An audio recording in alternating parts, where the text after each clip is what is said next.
The fact that Nigo was still alive was not because Feng Hao had any use for him. It was simply because Nelson was busy working on converting the vampire into a skeleton hero and wasn't available to transform Nigo. Killing him now, in the middle of summer, would be unpleasant and could potentially dampen everyone's mood. So, Feng Hao figured he'd just lock him up for a few days. Wait for Nelson to finish the conversion, and then decide what to do next.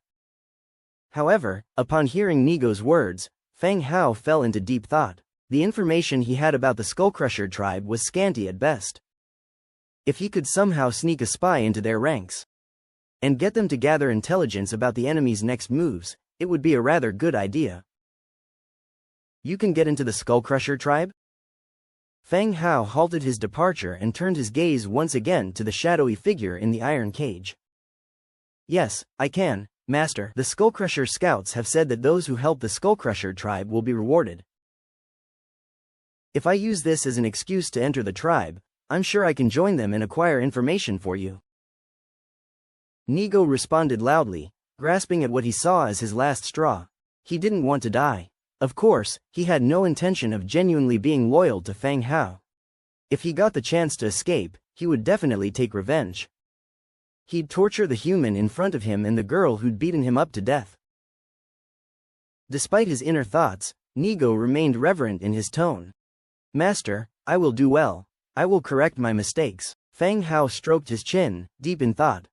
It wasn't a bad idea. Of course, the good idea was the spy part, not the letting Nigo go part. Having eradicated his race, there was no way they could reach an agreement. Even if there were a hero contract, Nigo's loyalty wouldn't be high. Furthermore, the only hero contract he had was bound to Angia. Master? The great chief of the Skullcrusher tribe is known as a tyrant and his troops are formidable. Without intelligence, you might be at a disadvantage. Nigo's thin tongue licked his dry lips. I'll bring you the information. The numbers of their troops, their time of attack, everything. Nigo kept talking, trying to convince Feng Hao to accept his idea. Your idea isn't bad, I'll think about it. After saying that, Feng Hao left, slowly disappearing from Nigo's sight, leaving the latter begging in the background. Returning to his room, Feng Hao saw that it was already quite late. He lay down on bed, checked the regional chat where everyone was chatting, and then drifted into sleep. The next morning, Feng Hao got up and stretched as the day was beginning to brighten. After visiting the bathroom and finished washing, he left his room and headed downstairs. Angia's room was still closed, she must have still been sleeping. Era was in the kitchen, preparing breakfast for the three of them. He left the manor. The rabbit people were early risers and they were already working according to their assigned chores. Master, you're up early today. A rabbit woman greeted him with a smile, curtsying respectfully. Her simple movement made her simply dressed figure all the more eye-catching, revealing loads of fair skin. All the rabbit women were young and had attractive figures, which was a feast for the eyes early in the morning. Of course, having seen much of the world, Feng Hao merely smiled at her and replied, "Good morning." "Yes, master, good morning." The rabbit woman beamed back at him. Here, they had food to eat and housing to live in. No one bullied them, and their master was usually quite approachable. For them, it was like living in paradise. The rabbit people adapted quickly thus, always greeting Feng Hao of their own accord whenever they saw him. The sight of working skeletons no longer frightened them. Feng Hao went straight out of the domain and headed to the lumbering area. He opened the crafting menu and chose Simple Hand Saw. Simple Hand Saw, Sturdy Wood 1, Cast Iron 1, Metal Parts 2. Create 30. 100-fold amplitude triggered. Received 3030 simple hand saws. In front of him lay 3000 hand saws. The shape of the saws wasn't much different from the ones used for cutting wood in the modern world. The sharp teeth of the saws could effectively cut through wood. Replace tools and store the leftovers in the warehouse, Feng Hao ordered loudly. Hearing Feng Hao's command, the skeleton workers in the nearby lumbering area came over to replace their tools. The lumbering area housed a small tool warehouse for easy storage and retrieval of tools. Soon, the labor skeletons had replaced their tools with hand saws and stored the remaining ones in the warehouse. About 1,000 worker skeletons had been assigned to the lumbering area by Feng Hao. The reason behind crafting 3,000 tools was to prepare for replacement due to wear and tear. Since the skeletons worked day and night, their tools wore out quickly. And sometimes, Feng Hao was too busy and might forget to replace them for a while. Therefore, he decided to make more just in case. After crafting the tools, Feng Hao returned to his domain and started to craft the newly acquired black iron armor. There were nearly 50,000 skeleton soldiers in his domain now. He would first equip the skeletons within the domain with new gear. Black Iron Knight Sword, Green, Cast Iron 3, Sturdy Wood 1, Leather 1. Create 300, 100-fold amplitude triggered. Received 30,300 Black Iron Knight Swords. Black Iron Open Face Helmet. Leather 5, Iron 3, Iron Plate 4. Create 500, 100-fold amplitude triggered. Received 50,500 Black Iron Open Face Helmets. Wooden Mask. Sturdy Wood 1, Leather 2, Metal Parts 1. Create 500, 100-fold amplification triggered. Received 50,500 wooden masks. Feng Hao produced the items from 3 different blueprints consecutively. The area around Feng Hao was now full of equipment. The quantity had reached an astonishing level. Feng Hao picked up a Black Iron Knight Sword and examined its attributes. Black Iron Knight Sword, Green. Category: One-handed sword. Damage: Level 3 damage. Description: a weapon modeled after a knight's sword. While it is a replica, it doesn't change the fact that it can slice off your head. The Level 2 skeleton warriors had sword and shield mastery. By equipping them with knight swords, it would significantly increase the damage output of the skeleton warriors, making up for the level difference. Black Iron Open Face Helmet. Category: Head Defense. Defense: Level 3 defense. Description: the open face helmet offers comprehensive protection for the head. The Black Iron Open Face Helmet looked like a Ken helmet seen in movies.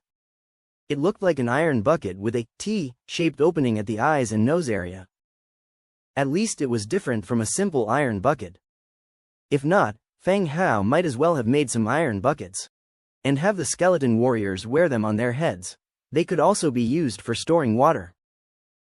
He then checked the last item. Wooden Mask, Green.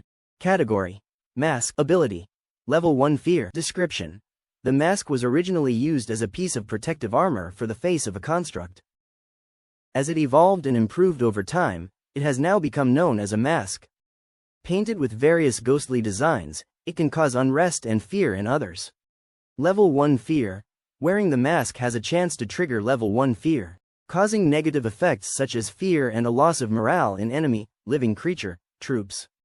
Fear effects do not stack and will take the maximum fear level value. A Wooden Mask. The most significant use for it is the ability it provides. The Level 1 Fear power can make the enemy's living creatures potentially experience fear, resulting in various negative states. This effect, placed on the Undead clan, would definitely be more effective and might possibly even stack. An army of the Undead, far and wide, wearing sinister and horrifying masks. Whoever it is, they would feel anxious. Having negative emotions would be normal. Go and fetch Fireblade. Feng Hao instructed a rabbit girl who wasn't far away. Ah, master, which lord is called Fireblade? The rabbit girl curled her fingers, speaking softly, although she knew the skeletons would not harm them. She dared not get close to the Undead region on a daily basis. It's the one holding a long blade, clad completely in red armor, Feng Hao described. Ah, oh, okay. The rabbit girl was a bit nervous, but she still followed the order and went to find the described skeleton hero. Soon, the rabbit girl brought Fireblade over. Fireblade's outfit was very striking. Blood-red armor, a long blade at his waist. The friction of the armor as he moved gave him the air of a commanding general. Lord, you were looking for me, Fireblade said with a salute. These are newly made equipment. You arranged to replace the soldiers' old gear. The discarded equipment can be stored in the supplies area, Feng Hao instructed. The supply area was simply a canopy erected in a vacant lot. It was used to store excess resources. Yes, sir. Fireblade took the command and started organizing the skeletons for the equipment change once he left. As the number of heroes increased, the management of Feng Hao's population became much easier. He did not need to waste his breath shouting orders himself. He only needed to give charges to each person in charge. After giving orders to Fireblade, Feng Hao left the equipment pile. He was just about to return to the Lord's Stone Tower for breakfast, when Angia, still rubbing her eyes, came down from upstairs. She really slept until she naturally woke up, not feeling any pressure at all. "Wow, you're up this early," she yawned upon seeing Feng Hao. Feng Hao shot her an annoyed look. What was she talking about? He was raising early. He had already been busy for a whole round. Era brought breakfast to the table, and the three of them started eating.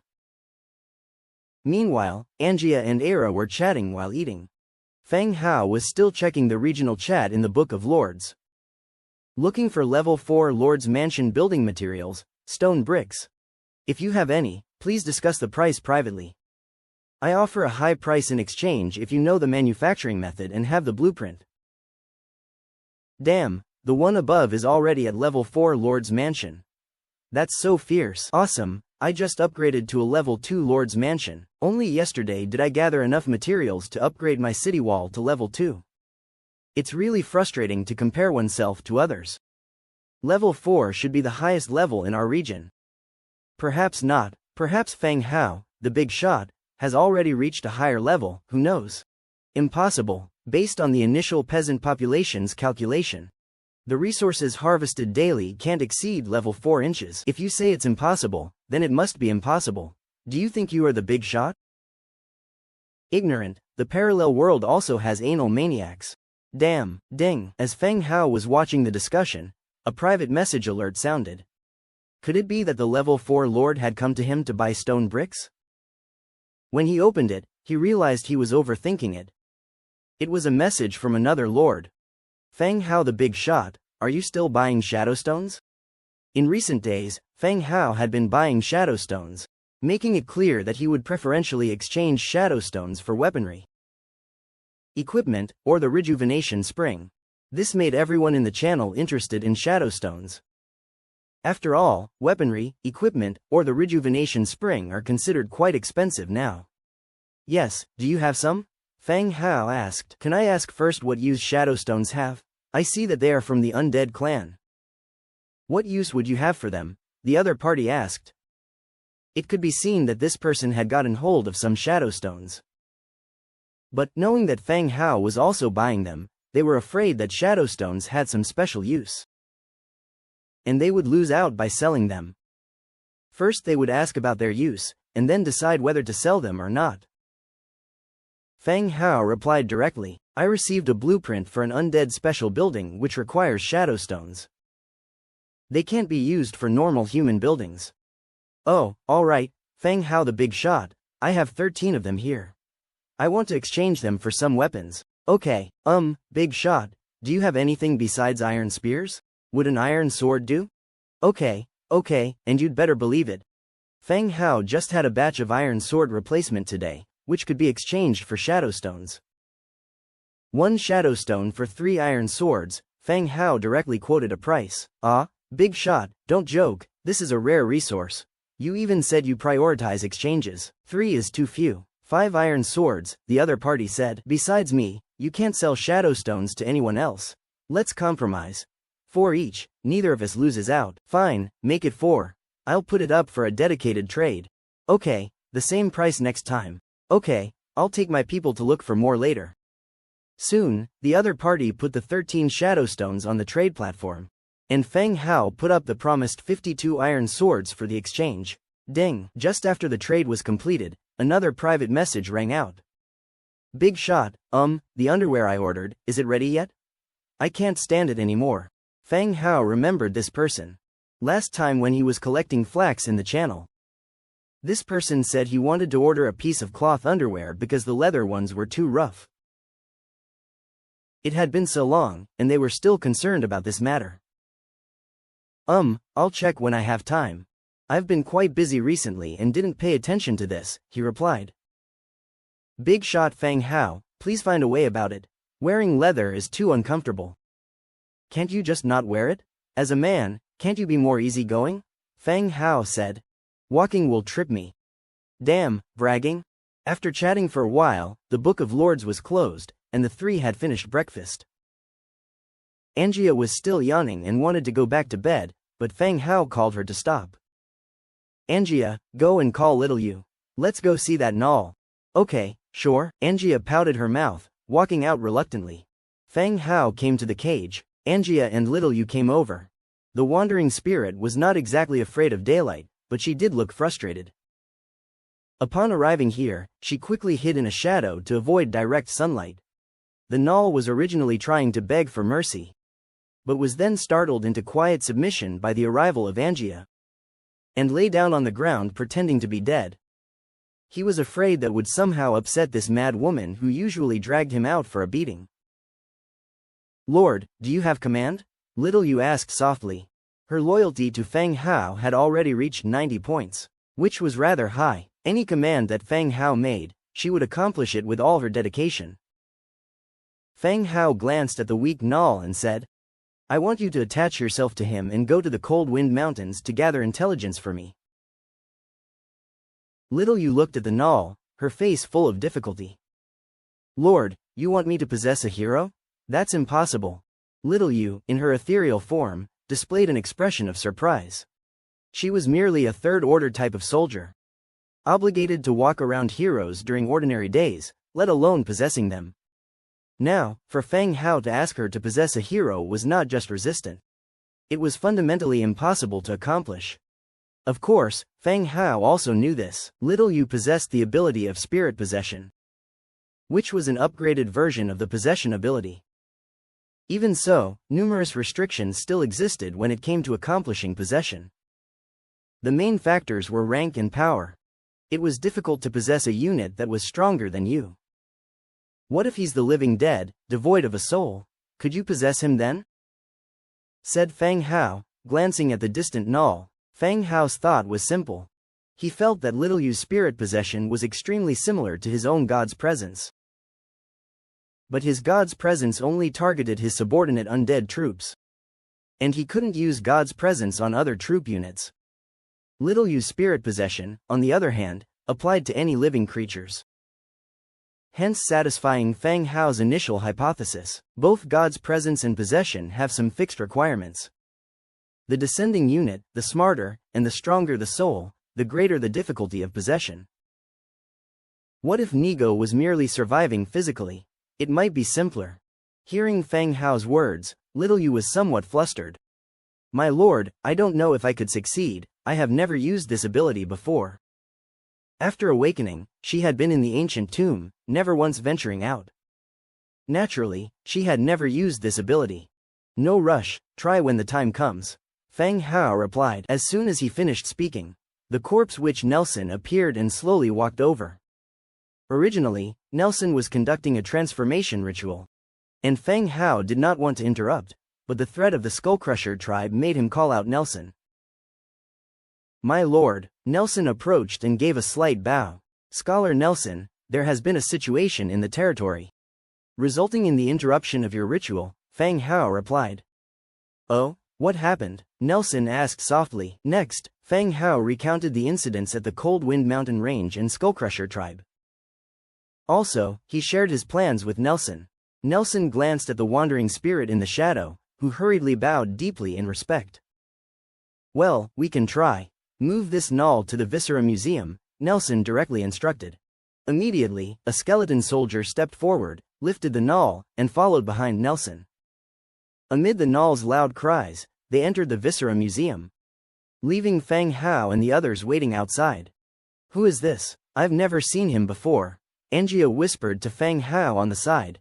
He is a hero of our territory, Scholar Nelson, Feng Hao introduced. Oh, as the trio were chatting, a blood-curdling scream echoed from inside the Viscera Museum. Just hearing this horrific wail left one with a chill running down their spine. Shortly afterwards, the doors of the Viscera Museum opened once more. My lord, it's done. This wandering spirit can attempt possession. If it is unsuccessful, I can just preserve the body by drying it, said Nelson, leaning on his magic wand. Feng Hao nodded, looking at the wandering spirit nearby. Little Yu, you try to possess him. Yes, sir. Little Yu gradually approached the corpse, turning into a mist, and merged into the Null's body lying on the ground. The next second, The Null, with his eyes tightly shut, abruptly opened them. He sat upright, staring wide-eyed, surveying his surroundings. Little you? The Null immediately got up, crossing his legs, bowing with a pointed foot. Sir, is it acceptable like this? A Null, somewhat balding and riddled with scars, went about gently and ladylike, making it somewhat difficult to accept. But it was certain that Little you succeeded. She could control this body at this moment. And from Feng Hao's perspective, she was still known as Claw Scary Nigo. Very good, next, observe your behavior, you are a Null hero now. Feng Hao gave a word of instruction. Oh, alright, Little you felt quite good. She could easily manipulate this body, as if it was her own. However, the appearance of the Null left her extremely uncomfortable. This body can last 5 days. After 5 days it will show signs of death. You will either have to return with information or find a new body within 5 days. Nelson reminded from the side. So, this body could only be maintained for 5 days. 5 days later, people would realize that it had died. Little you would be in danger if she were discovered then. I understand, Bachelor Nelson. I will bring back the intelligence. Little you spoke, treating the undead scholar with respect in her speech and manners. Good, be careful about everything. Return immediately if there's any danger. Feng Hao also advised. They discussed a few things that needed to be cautious afterward. After several reminders of safety first, Little you, possessing the body of a Null, rode out of the territory and headed swiftly toward the Cold Wind Mountain range. Before leaving, Feng Hao introduced her to the situation of the Null tribe, and gave her a teleportation scroll bound with the coordinates of the territory. She left the territory amidst the thunderous gallop. After seeing off Little you, Nelson closed the door of the Viscera Museum again. He continued with his half-finished work. Feng Hao also thought about which part of the territory needed more defenses. While he was thinking seriously, Era came rushing over and whispered, Master, the skeleton trader is here, waiting for you in the market area. Was it time for the skeleton trader to appear again? Indeed, quite a few days had passed since the last time he appeared. All right, I'll be right there. Market area. The skeleton trader leaned on his gem-studded cane, playing with the handle with his skeletal fingers.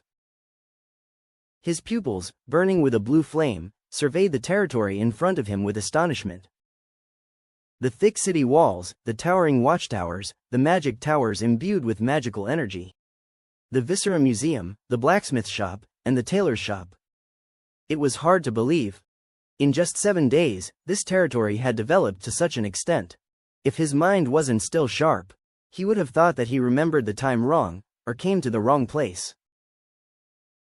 While he was in awe, he saw Feng Hao strode toward him. The skeleton trader, Ruer, immediately revealed a smile, greeted respectably, and said, Honorable sir, we meet again. Yes, I'm delighted to see you again, Mr. Ruer. Feng Hao responded with a smile. His dealings with Ruer had always gone smoothly, and the things he had bought had promoted a lot of development in the territory's power. I hope the goods this time are to your satisfaction. Ruer lightly tapped the ground with his cane. The skeletal shelf appeared, displaying the goods for sale today. Feng Hao walked up and inspected the product information. Blueprint of Frost Orange production, green. Price, 10 Warfire coins. Black Gunpowder production blueprint, green. Price, 25 Warfire coins. Fine Mill building blueprint, blue. Price, 30 Warfire coins. Frost Orange soap blueprint, green. Price, 10 Warfire coins. Black Gunpowder blueprint, green. Price, 25 Warfire coins. Fine Mill construction blueprint, blue. Price, 30 Warfire coins. Advanced Hero contract, purple. Price, 320 Warfire coins. Viscera jar, green. Price, 50 Warfire coins. It appeared that the quality of the blueprints on the shelves also upgraded along with the territory. Previously, most of them were white, with 1 or 2 green ones. Now they are all green and blue, and there is even a purple blueprint. I'll take them all. Feng Hao took out 435 Warfire coins and handed them to the skeleton merchant. Thank you for your generosity. The skeleton merchant took the money, took down the blueprints one by one from the shelf, and passed them to Feng Hao. Feng Hao took the blueprints and recorded them in the Book of Lords. The skeleton merchant, having sold his goods, was about to leave. Mr. Ruer, if you're not in a hurry, would you sit down and have a chat? Fang Hao said. The skeleton merchant paused, looking curiously at Fang Hao. Then he said, I'm not in a rush. What do you want to talk about? The two of them sat down on a stone bench nearby. I remember Mr. Ruer mentioned before, when the Lord's house reaches the stone tower level, we can start selling items to the outside world. My Lord's house has been upgraded to the stone tower level, so what should I do next? Fang Hao went straight to the point. Fang Hao could clearly remember that Ruer had said that the market could sell to the outside. Now that his Lord's house had reached the stone tower level, he didn't know how to proceed. And there was no guidance for the next step. Oh, so you're having trouble with this. Ruer understood why Fang Hao wanted to talk to him, and was well aware that within a short week, this territory had already been upgraded to the stone tower stage. This development speed amazed even Ruer, a merchant who traveled all over the place. Yes, does Mr. Ruer know how to do it? If you want to sell items to various forces through the market, you have to get approval from the Sky Eye Trade Alliance and become one of its members to sell your products, Ruer explained. Fang Hao frowned, curious about this new mention of the Sky Eye Trade Alliance. So how can we join the Sky Eye Trade Alliance? He never thought that to sell his goods to others through the market, he would require approval from this so-called Sky Eye Trade Alliance. Ruer continued with the explanation. To gain recognition from the Sky Eye Trade Alliance is not an easy task. Only the strongest forces in each region qualified to join. And apart from the strength and influence of the forces, the endorsement and recommendation of old members are also required. Fang Hao stroked his chin. This certainly was a stringent requirement, much like bidding for a company. Mr. Ruer, is there any way to get this endorsement and recommendation? Haha, sir, you are straightforward indeed. If you want a recommendation, I can mention this to Lord Odys and see how it goes. Ruer's bony jaw kept shaking, making a hoarse laughter. Ruer was not the owner of the Skeleton Merchant Association, but simply a man in charge of local business. Skeleton King, Odys, was the owner of the association, and also a territory lord. Whether he would get a recommendation or not depended on Odys' attitude. Thank you, Mr. Ruer, if successful, I will make sure to give a gift of gratitude, said Fang Hao. According to Ruer, on this continent, few forces were willing to deal with the undead. Therefore, the recommendation quotas in the hands of Odys often remained vacant. Moreover, given Fang Hao's high influence in the undead faction, his chances of getting this endorsement were high. The two of them sat for a while. Fang Hao also subtly raised some topics about this continent and about the undead. But Ruer was very shrewd. He would discuss some issues to a point, and never discuss them thoroughly or even gloss them over in a sentence. After a chat, Ruer told Fang Hao to wait for a response, and then left the territory through the teleportation array. Having seen off the skeleton merchant, Fang Hao continued with his own business. Heroes and maids in the territory are now sharing most of the workload, but he is still very busy. One thing leads to another. There's always work to be done. He opens the Book of Lords to look at the blueprints he just bought. The first 3 are for production, but he lacks the materials to make them. Next are the construction blueprints. Grade 1 fine mill, wood 1200, stone 800, rope 550, iron 220, metal parts 120, natural gemstones 2. Description. Fine mill increases grain milling output by 10% and production speed by 5%. In an instant, a building appears before him. The construction of the building is complete, but there's no grain. So it wasn't upgraded. It will be once there's grain to use at the mill. Otherwise, upgrading early wouldn't have much of an effect. After a busy morning, it's already midday. It felt like he had just had breakfast, and Era was already calling for lunch. When he gets to the dining table, the food is already there. Fang Hao eats while casually opening the Book of Lords to see what everyone else is chatting about. Good weather, a fine day to return from hunting. You're hunting yourself? Don't you have soldiers, man? Aye, so boring. I want to play games, watch TV shows. I miss the girls on my hard drive. Hey, bro up there, are you bored? I can chat with you. 50 units of resources per hour. If we're close, we can chat face to face. Has commerce developed this fast? There's even paid chatting now? No, I'm curious, there's a limit of 10 messages per day. How do you chat for an hour? What I meant is, offline chat, mouth to mouth. Holy shit, that would be suffocating in an hour. Accepting natural gemstones, high price for natural gemstones. The channel is still as interesting as ever. Watching everyone chat not only helps relieve stress, but also allows you to learn new vocabulary, new knowledge. It makes you realize how out of touch you are with the times. Feng Hao looks at everyone chatting. He posts a purchase message. Buying all kinds of grain seeds, if you have any please PM me. When Feng Hao doesn't speak, everyone chats normally. As soon as he speaks, the channel becomes as rowdy as if injected with chicken blood. Wow, boss Feng Hao spoke. The boss finally showed up, he hasn't been speaking in the group for a long time. Brother Hao, I'm your only fan, please pay attention to me. Wait, are you guys kidding? Didn't anyone notice that boss Feng Hao is buying grain? Why the alarm? Boss Feng Hao has been buying seeds for a few days now. Recently he wants to plant grains, so what? Not allowing it? The discussion in the channel has become heated. Feng Hao's private messages also started to be flooded with messages. Boss Feng Hao, I have some wheat seeds here, do you need them? The one who sent Feng Hao a message has a rather memorable name, Lu Qi. Yes, how much do you have? Feng Hao asked. A basketful, about the size of a basin, a basket. Lu Qi replies. Wow, that is quite a lot. Feng Hao asked. How did you get so much? Are there any fields near your territory? You can also sell me the mature ones. I traded for them. There's a village outside my territory. I got the seeds in exchange for some resources. Lu Qi did not hide the truth. After enduring the second forced mission, the patrolling militias deployed by Lu Qi discovered local farmers. After conducting an investigation, they found that the villagers were quite friendly. So Lu Qi personally went to the village to engage in friendly exchanges. In the village, Lu Qi traded for fruit and food, providing him with a source of sustenance. He also traded for some seeds, planning to farm them once he had more farmers in his territory. Seeing Feng Hao buying seeds, he thought he could trade for some equipment he needed.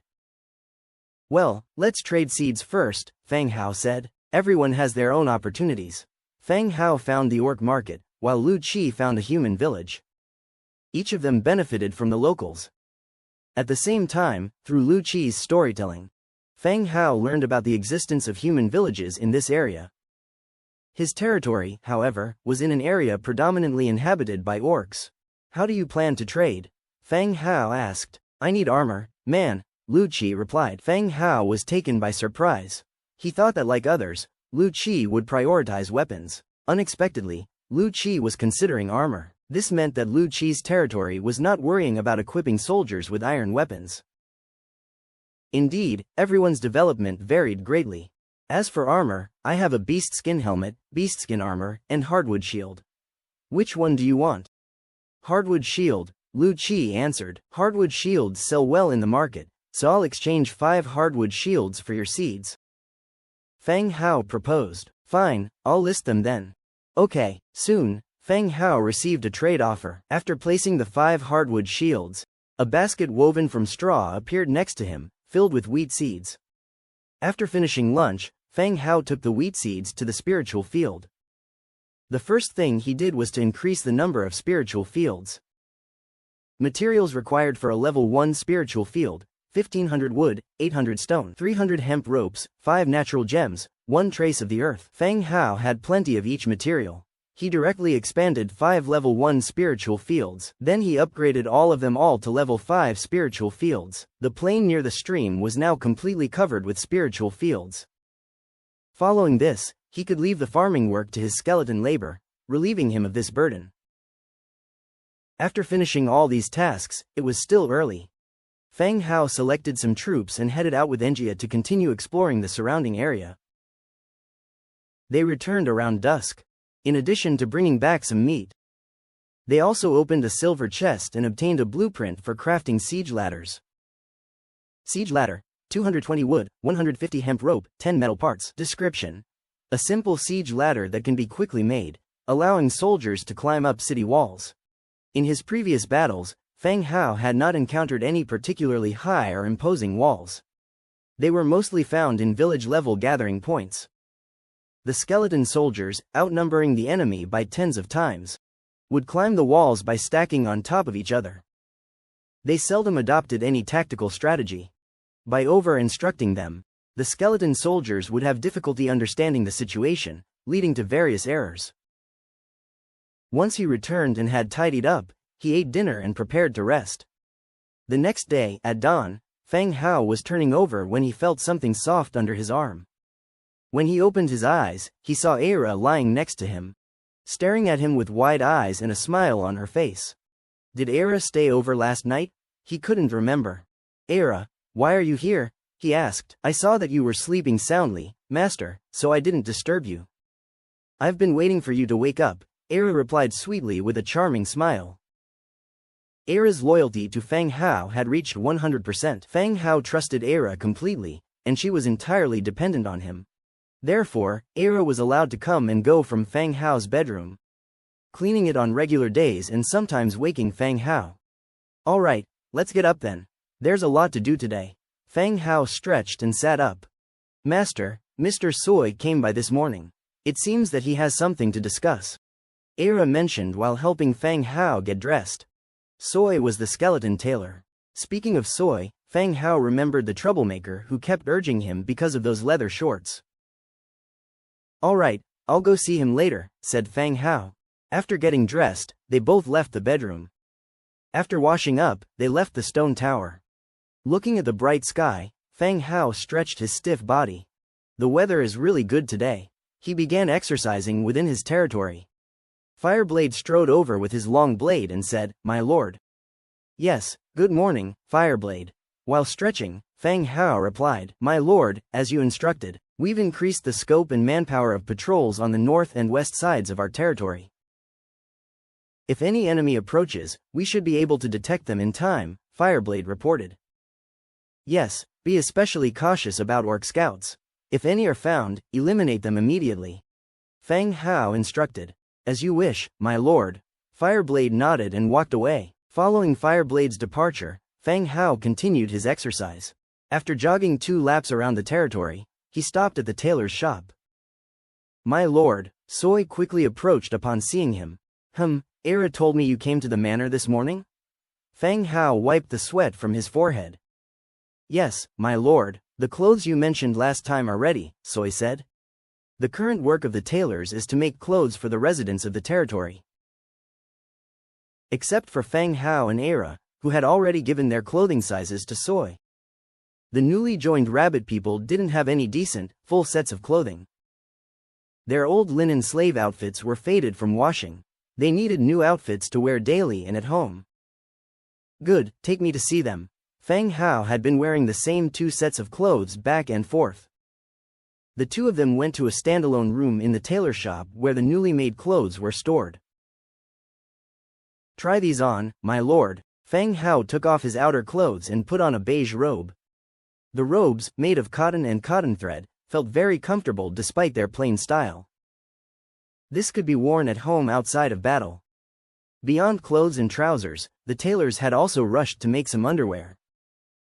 Not bad, Feng Hao said, very satisfied. These are the outfits we made for your maids, Soy said.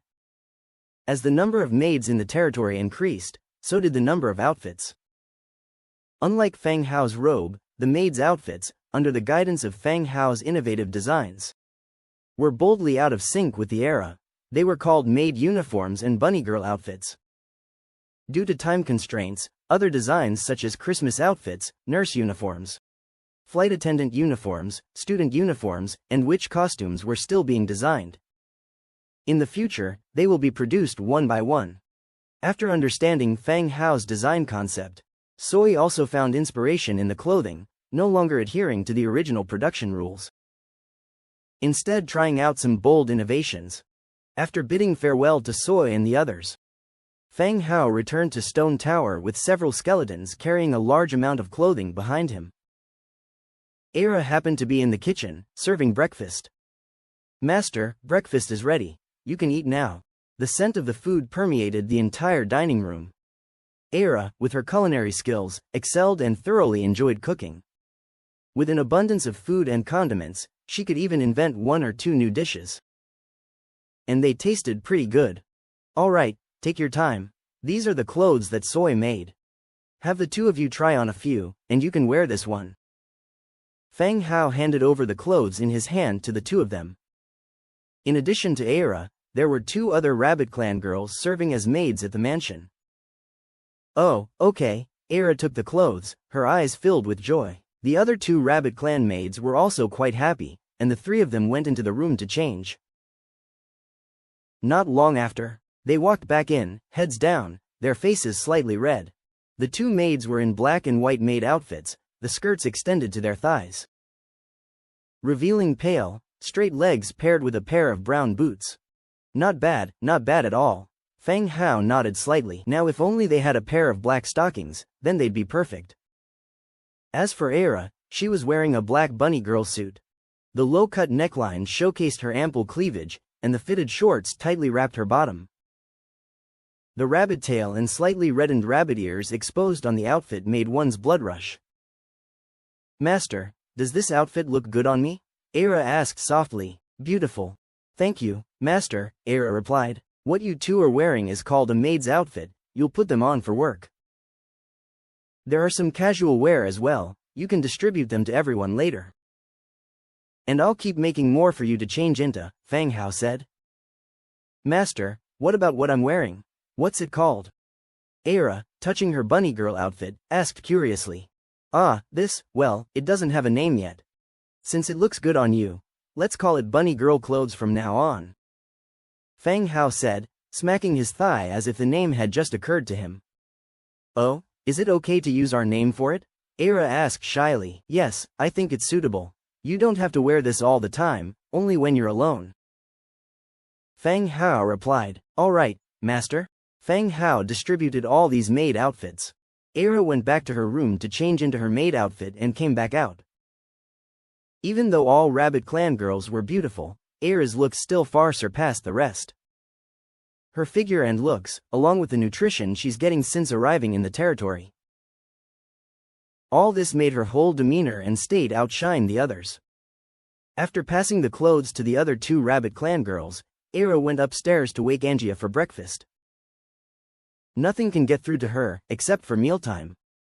As Angia sat down at the table next to Feng Hao, she asked softly, Where's mine? Yours what?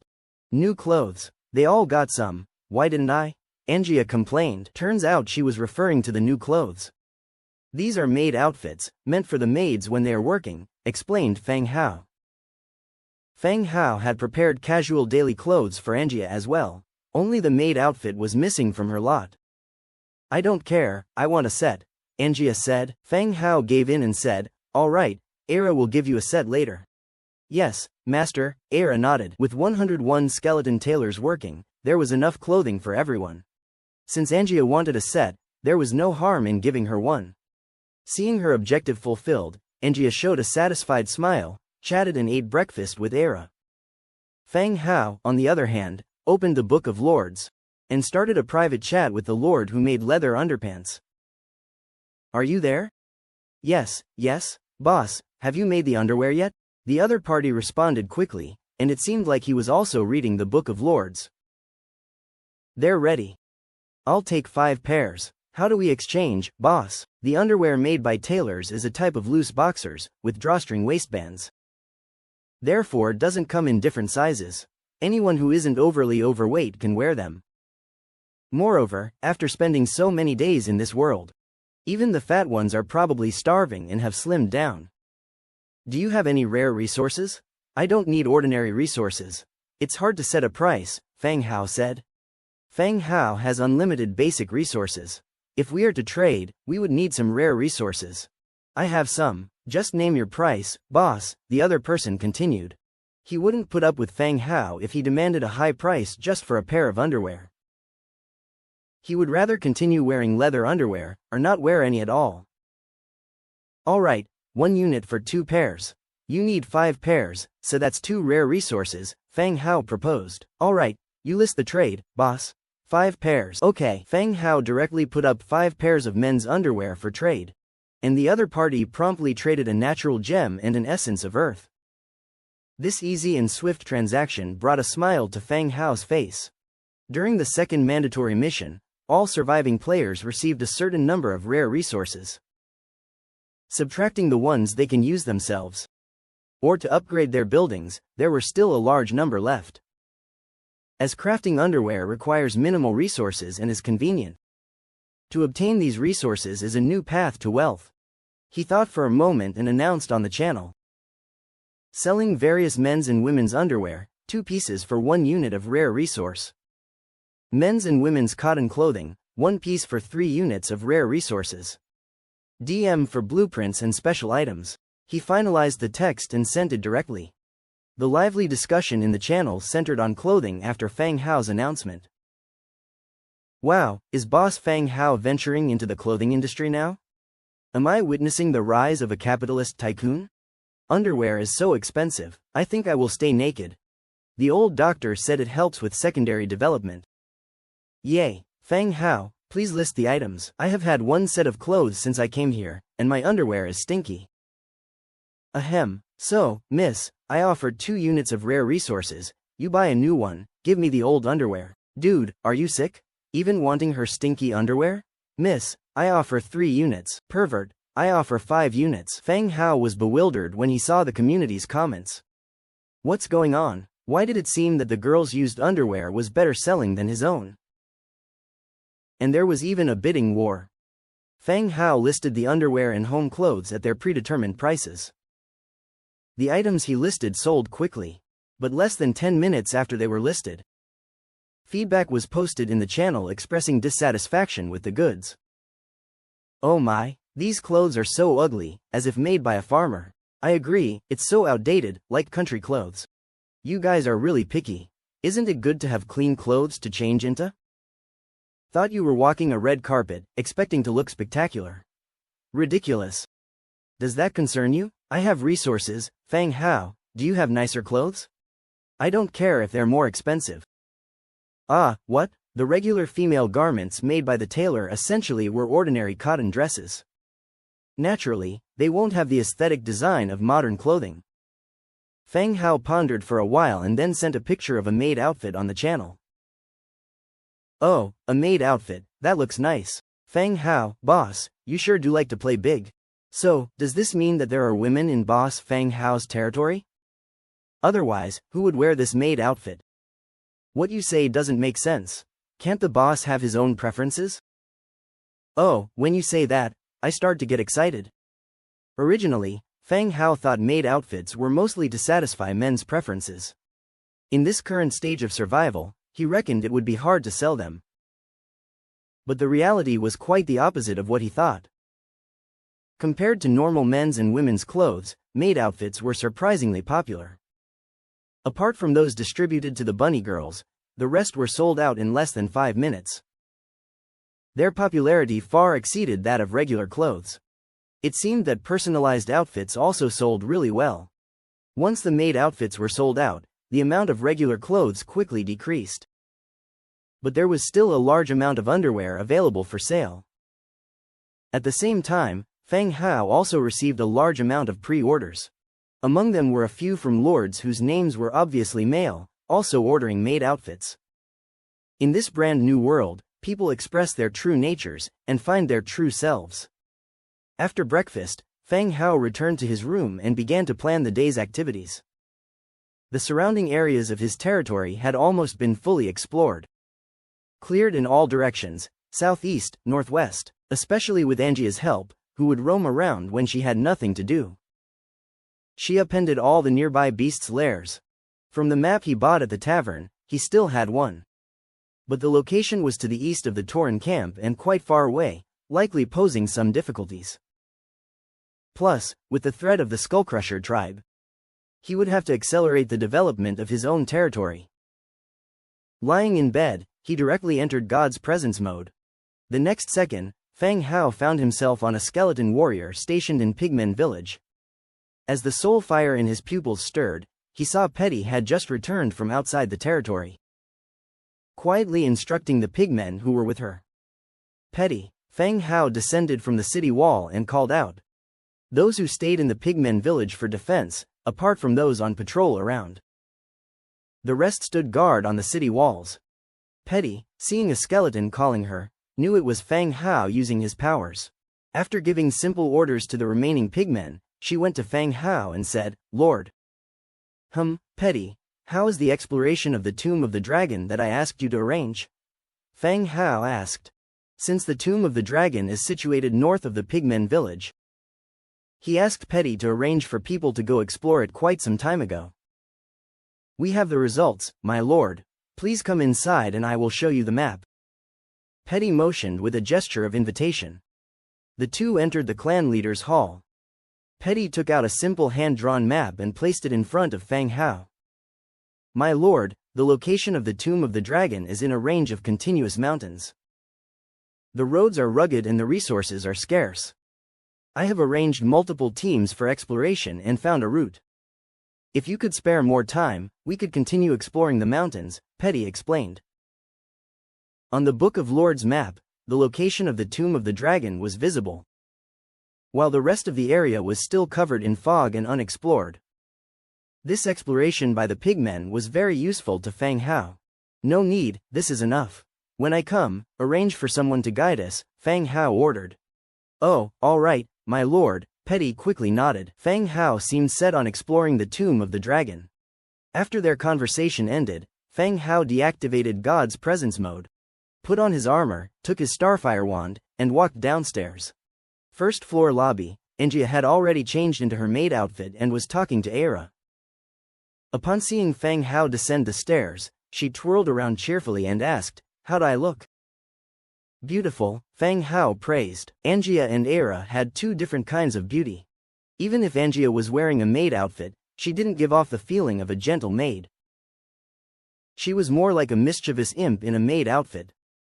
Really? Then I'll wear this from now on, Angia said happily. You can change when we get back, gather your things, we're going out for a bit, said Feng Hao. He sat down, flipping through the Book of Lords, reconfirming the route he had just seen from the pigmen village. Where are we going? Angia hung on Feng Hao's shoulder, looking at the map in the Book of Lords. She felt the softness of her arm. Feng Hao pointed on the map. Here, the Tomb of the Dragon. Huh? Tomb of the Dragon? Did a dragon die there? Angia took immediate interest, her eyes sparkling. The Dragon clan has always been synonymous with power.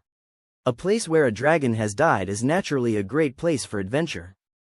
I don't know, it's just called that. Maybe a large snake died there, or maybe there's nothing at all, said Feng Hao, trying to temper Angia's expectations. The Tomb of the Dragon is just the name on the map. Like mysterious caves and unknown camps, they are given the names by the discoverers. Whether there really was a dead dragon could not be determined for certain. Of course, Feng Hao hoped that there would be a dragon's corpse. Enough talk, let me change my clothes, and then we can set out, said Angia, who ran upstairs to change her clothes.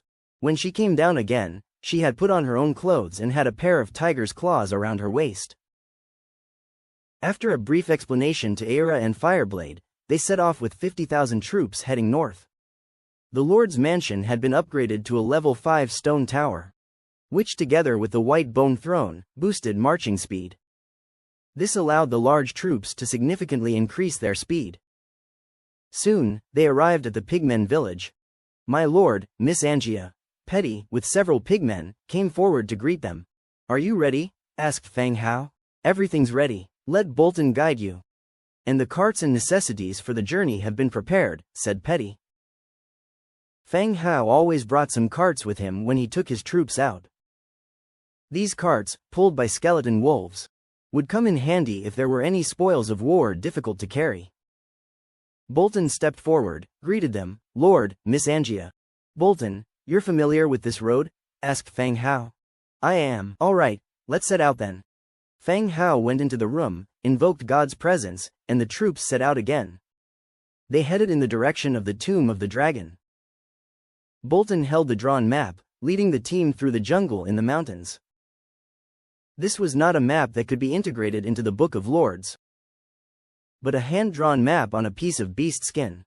It marked the general route and important places. Only someone familiar with the area, like Bolton, could understand this map. To avoid trouble, the large troop bypassed some forces in monster dens to avoid unnecessary fights. Their mission was the Tomb of the Dragon, and they needed to return to the territory before nightfall. You could say that time was tight and the mission was heavy. After at least 4 or 5 hours on the road, they finally reached the continuous mountain range that Petty had mentioned. At the same time, Fang Hao, controlling the skeleton warrior, began to feel the burden of his spiritual power due to the distance. Fortunately, the destination was not far away, so they could hold on until they reached the Tomb of the Dragon. "My lord, the road ahead is a bit rugged," warned Bolton in front of the mountain range. "Let's go in," said Fang Hao. The whole team obeyed Fang Hao's command, but the hero of the territory was actually Angia. Angia had the pathfinding skill. The units led by the hero have a 20% reduced impact when marching in rugged terrain. This could also play a certain role. Bolton led the team into the mountains. The cracks in the mountains were like gusts of wind, whistling. Surrounded by stone walls, with no grass or trees to be seen, as they got closer to their destination, the road became more rugged. When they were about to arrive at their destination, the ground shook suddenly, and rocks rolled down from the mountainsides. Then, they heard hurried footsteps coming from straight ahead. They looked up abruptly. They saw several monsters made of rocks running down the sloping mountainside, charging towards the team. Stone Element, Level 6. The stone element is a humanoid species, composed of rocks, with stony limbs and a head. They towered over 3 meters tall, and their run echoed like an earthquake.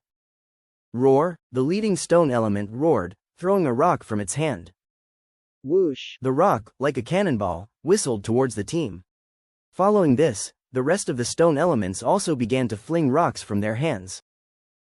Attacking the Undead Legion. "Raise your shields," Fang Hao ordered. The skeleton soldiers raised their shields. The next second, there was a flurry of heavy impact sounds. Bang, bang, bang. Rocks rained down like a storm, even though the shields were coated with a layer of iron. Facing such an attack, the shields began to twist and deform.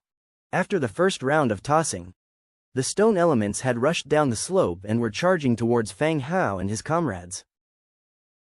At this point, Fang Hao had no other way to deal with this, other than fight. "Kill them!" Roar! The Undead Legion, like a swarm of bees, rushed towards the charging stone elements to attack. With a swift run, the towering skeleton ogre gradually moved to the front. Boom, boom, boom. The skeleton ogre collided with a stone element of a similar size instantly, creating a deafening noise. Its axe swung down hard, landing directly on the stone element's head. Steel hitting rock, creating a shrill, cutting noise. The stone element's head was instantly chopped off a piece. But it did not hinder the stone element from counter-attacking. The fist of stone slammed into the skeleton ogre's body, making a heavy thud. The surrounding skeleton soldiers also instantly surrounded the stone element. Launching a concentrated attack. Iron hitting rocky skin, sparks appeared from time to time. Angia, on the other hand, calmly put on her tiger's claw. After a glance at Fang Hao, she took a step and charged towards the stone elements. Upon reaching the closest stone element, she leapt and threw a powerful punch. Boom! With a muffled sound, Angia's punch directly landed on the stone element's head. The invincible stone, under this punch, was fragile like porcelain, instantly shattered into pieces. Angia landed, but did not pause her foot for a moment. She charged towards the next stone element, starting her own hunting session. Whether it was the vast number of undead or Angia selecting targets at random and attacking, stone elements were killed one after another, leaving the ground littered with fragments of rock. Boom! Soon, under Angia's leadership, all the stone elements were killed. Some rare materials were dropped. "Clear the battlefield, collect the spoils, and search for treasure chests," Fang Hao loudly ordered. The skeleton warriors immediately dispersed and started collecting the items around. "Bolton, are you alright?" When Fang Hao looked at Bolton, his face suddenly changed. Bolton's entire head was dyed red with blood, looking somewhat chilling with his blood-red pig's head. "It's nothing, sir, just some scratches," Bolton said, wiping away the blood that was obstructing his vision. At the start of the battle, although the stones were thrown in his direction, they didn't hit him. However, shards from the shattered stone grazed his forehead and pierced his ears. Blood flowed freely, staining half of his face red. After a quick bandaging, the bleeding was stopped. "There is a healing spring in the territory. You can fetch some of its water later, it will help you recover," Feng Hao said. The rejuvenation spring has healing properties.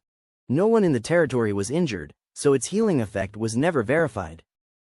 However, it was still popular in the chat channel, proving that the rejuvenation spring is really effective. "It's nothing, my lord. I've endured worse injuries before, as long as it's bandaged, I'll be fine," Bolton said carelessly. While Bolton dismissed it with his words, he silently cursed his bad luck. Previously, when the pigmen were exploring on their own, they never encountered this group of stone elements. Maybe it was because the activity of tens of thousands of people marching was too loud, which somehow drew out this group of stone elements. "When you get back, ask someone to fetch some spring water to prevent infection," Feng Hao said, then turned to Angia. "Are you alright, Angia? Cut it out, this little scrape hurt me? You have to be kidding," Angia sneered. Feng Hao's concern seemed to be a sign of distrust in her abilities. "Glad to hear you're okay." Soon, the spoils from the battle were collected. Obtained: Natural Gem 2, Trace of the Earth 6, Battle Trace 8, Essence of Magic. It seemed that the spiritual species wouldn't drop a wriggling spine. After several experiences with battles against spiritual species, after killing them, they would only drop some related rare materials. After waiting for 5 minutes, a chest was brought to Feng Hao by a skeleton. A silver chest. Without any hesitation, Feng Hao opened it immediately. Obtained: Basement Blueprint, Stonecutting Blueprint, Trace of Earths, Warfire Coin 22. The rewards were average, but the two blueprints were exactly what Feng Hao was missing. Basement, Green, Woodle 200, Stonewall 5 U, Hemp Rope 6 U, Metal Components SO. Ability: Constant Temperature. Constant temperature can keep a stable temperature in the room. Description: You can use it as storage or secret chambers, treasure rooms, etc. The basement was not bad. It was perfect for housing the barrels of liquor in the territory and freeing up a room. Stone Slab. Stones. Description: Made from crude stone, it can be used for paving roads. After safely storing the blueprints and materials, the team continued their journey. Half an hour later, everyone finally arrived near their destination. Only one hill separated them from the Tomb of the Dragon. "My lord, the location on the map is right behind this mountain. There's a tunnel entrance up ahead, it should lead to the Tomb of the Dragon." Bolton continued to lead the way. The pigmen stopped their exploration at this point. Since they had completed their task, they saw no need to venture further in. Feng Hao nodded in understanding. Everyone followed Bolton onward, arriving at the location of the entrance he'd described. The mouth of the cave was quite large, with an estimated height and width of around 5 to 6 meters. The edges of the cave mouth were fortified with stone bricks, and there were ruins of buildings and wreckage on both sides of the ground. The area had merged with the surrounding environment over the centuries, becoming one with the mountains. It was clear, this was a man-made construction. "All right, let's go in. Bolton, stay at the back. If there's any danger, retreat," Feng Hao instructed. Bolton's combat power was weak, his primary role was as a guide. The main force was still the skeleton army and Angia, the hero. "Yes, my lord," Bolton replied. The team entered the tunnel, switching from daylight to dim light. They pulled out nightstones from their backpacks, which emitted a faint glow to provide illumination. As they proceeded a few steps, the soul fire in Feng Hao's eye sockets suddenly trembled. Taking advantage of the light from the nightstones, they noticed there were gray-white crystals on both sides of the cave. Feng Hao was too familiar with these crystals. Shadow stones. The Lord's mansion has been upgraded to level 5 stone tower. Apart from special buildings, the rest of the establishments have met the construction requirements. However, due to the lack of shadowstone, many constructions of the Undead faction are yet to be upgraded. He has made direct requests for Shadowstone in the channel, but the number of people willing to trade remains minimal. Over a few days, he barely received any. Now, the appearance of a fairly large amount of Shadowstone in this tunnel fills his heart with elation that cannot be hidden. Even the headache caused by using the God's Presence spell has been significantly relieved. Collect all the materials along the way. As the tunnel's width was limited, Feng Hao didn't split his team to collect the materials. As they advanced, he collected all the encountered Shadowstones. After traversing a distance, the count of Shadowstones had already reached 27. Feng Hao put all the Shadowstones into his pack and started brainstorming. Theoretically, Shadowstones only appear in ancient tombs, chaotic burial grounds, or places where the aura of death is exceptionally strong. Yet so many Shadowstones have appeared in a mountain path connected to the tomb of the dragon. Could it be that a dragon truly died there? Only then could such a strong aura of death emanate. While Feng Hao was pondering the possible scenarios, Angia's furry animal ears twitched slightly. She stared intently at the dimly lit tunnel ahead. Upon careful inspection, one could discern subtle differences in the shadows. In the darkness, something as thick as ink seemed to be rapidly approaching. Danger, Angia whispered softly. Feng Hao swiftly looked up, also noticing the swiftly spreading black shadow ahead. Shadow apparition, tier 8, as expected, a monster, and of the 8th tier at that. Prepare to fight, Feng Hao commanded. Swish, swish, swish. All the skeletons immediately pulled out their weapons, aimlessly standing there, utterly clueless. Very soon, the shadow apparition rushed to the front of the team. The next moment, a series of exaggerated human-like shadows launched an attack on the skeleton squad. The moment these shadows took form, the skeletons identified the target and began counter-attacking. This type of shadow apparition was different from Little Yu, the wandering spirit. Although Little Yu was a soul entity, her facial features and body structure are clear. However, the currently appearing shadow apparitions resembled ghosts in ghost stories. They only possessed human contours, their heads didn't have facial features. Their bodies were formed by shadows, soaked in an aura of death. From their faceless faces, they emitted furious roars and launched angry attacks on the targets before them. All of this took place in this restricted space. An intense battle broke out. In a few minutes, under the overwhelming numerical advantage, the battle ended. After the shadow apparitions were eliminated, their bodies dissipated on the spot. They dropped some special materials. Death Trace X3. These so-called traces, essence and such are special materials, which can be used in construction and recruitment of special troops. Their value is even higher than ordinary blueprints. Okay, let's move on. Keep an eye out for Shadowstones, Feng Hao ordered, directing the team to advance. The team continued to move forward. Along the way, they encountered several attacks from the shadow apparitions. The rank of the shadow apparitions wasn't fixed, the lowest being tier 3 or 4, and the highest reaching tier 7 or 8. He gathered quite a lot of death traces. This was a considerable gain. The tunnel was lengthier than what Feng Hao had imagined. He didn't know who dug this tunnel. They must have possessed significant power. Even in the modern world, this would have been a major project, requiring large-scale machinery and equipment. As the team ventured deeper into the tunnel, it started to narrow. From the initial capacity of several people walking side by side, it became possible for only 2 people to pass side by side. The already confined space became even more oppressive. Bang! Angia punched through a shadowy figure that was attempting to approach. The skeleton soldiers were also slicing down the approaching shadows with their chaotic swords. Eventually, in the continuous push forward, a cave entrance and bright sunshine appeared ahead.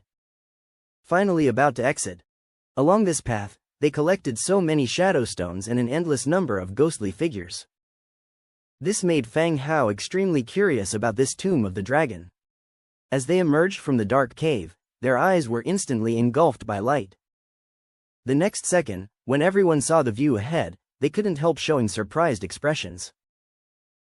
Turns out, Feng Hao and the others hadn't crossed the entire mountain range. They had instead entered into the belly of the mountain. Ahead was a massive basin-like depression, surrounded by towering cliffs. In the center of the basin was a gigantic dragon bone. The ground beneath the dragon bone was tainted blood red, surrounded by considerable numbers of shadow soldiers. Wandering Spirit, Tier 7, Shadow Leopard, Tier 6, Rotten Corpse, Tier 4, all kinds of monsters, all gather around the dragon bone. A real dragon died here, Angia exclaimed from the side. The dragon clan is known for their power, their infamy widespread. Everyone has heard stories or legends about them, but only a few have ever seen a real dragon. Angia was no different.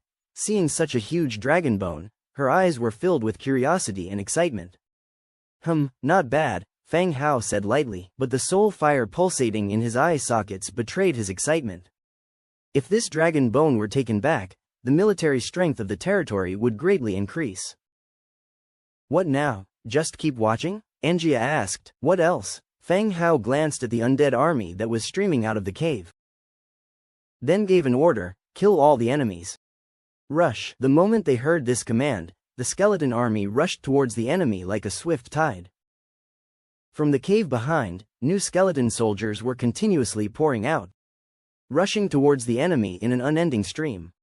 Whoosh! Suddenly, the sound of a piercing missile echoed out. A cold light was rushing towards Fang Hao's skull. Clang! Angia punched out, sending the cold light flying. It spun a few times before embedding itself into a nearby cliff. It was a dagger. It was only after the action that Fang Hao realized what had happened and stepped back half a step. The long-distance use of God's presence made Fang Hao's actions appear unbelievably slow.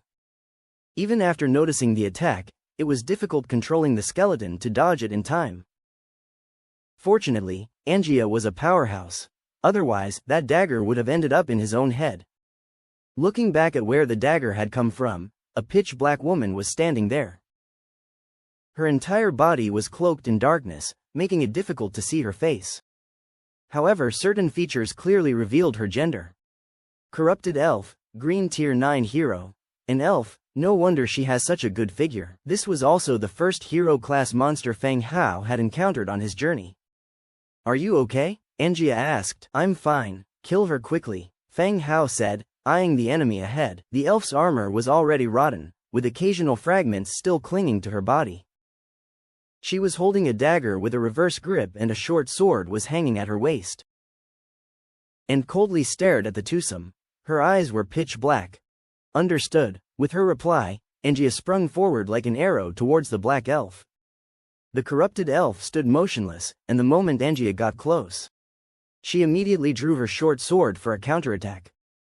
Clang, bang, the sword clashed with the tiger's claw, emitting faint collision sounds. But the next second, the elf was suddenly flung back like a cannonball, crashing into the distant cliffs. Angia's power was far from trifling. In their first round, the elf was sent hurtling backward, hitting the mountain wall behind with a loud thud. Dirt and rocks scattered all around. Angia didn't hesitate in the slightest and immediately dashed toward her opponent, intending to strike while the iron was hot. The elf slid down the mountain wall, avoiding Angia's head-on punch in the nick of time. Suddenly, she shifted steps. She dodged the attack at an odd angle, her short sword swiftly twirling to stab into Angia's ribs. The series of movements were fluid and elegant. Angia twisted her body and avoided the attack as well.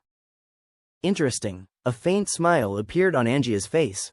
The very next second, her fists started raining down like a deluge, constantly striking various parts of the elf's body. The elf was caught in a vicious cycle of rapid-fire attacks. Each time she tried to escape, she was forced back into the fray. As the elf staggered from the relentless hits, Angia instantly activated her skill, Red Tooth. Her waist twisted as she delivered a backward elbow strike. The immense force completely obliterated the corrupted elf. The next moment, its body disintegrated into a pool of black dirt. All the infected creatures were like puppets manipulated by death, driven by darkness, through bodies that were not their own. Seeing that the battle on Angia's side had ended, Fang Hao came over and asked, "Did you win?" "Of course. She put up a good fight, too bad she met me," Angia said confidently. She was well known in Manwha market. Although she was a 7th-tier blue hero, her strength was quite formidable. She often provoked Bronze Bull Telic, annoying him tremendously, yet he could do nothing about her. "Where's the body?" "What body? Her body is long gone," Angia responded. "Ah." Feng Hao sighed faintly and said, "Help out those skeletons quickly so we can finish up and go eat." Okay, Angia joined the battle, swiftly killing the monsters in the basin. After about half an hour, the battle was over. All the enemies instantly disintegrated after their death, dropping a lot of rare resources. The only ones left were the skeleton soldiers who had died on Feng Hao's side. Bones littered the battlefield. "Everyone start collecting the loot, check for treasure chests," Feng Hao ordered while walking over to the dragon bones. As he approached, the monumental dragon bones still inspired an indescribable awe. It was indeed a dragon. Remains of the giant dragon, type. Remains. Description. The remains of a dragon species that was used as a sacrifice, strong body.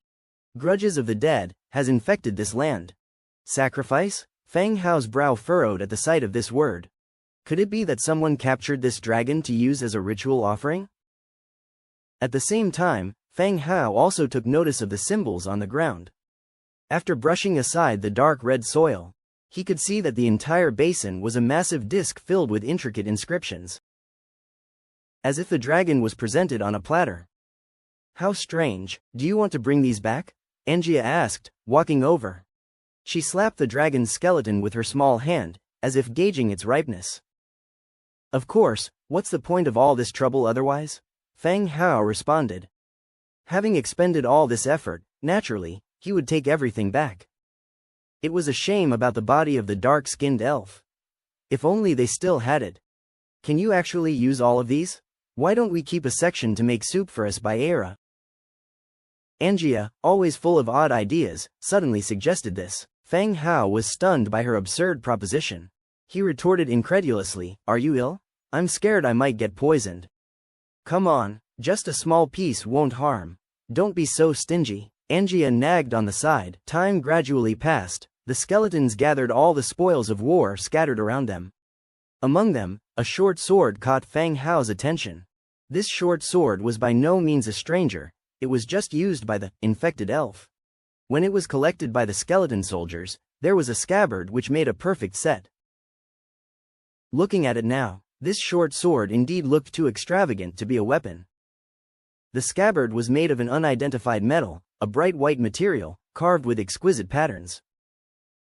The blade of the short sword was sharp, with the hilt shaped like a tree canopy, and several tendrils twisting around it.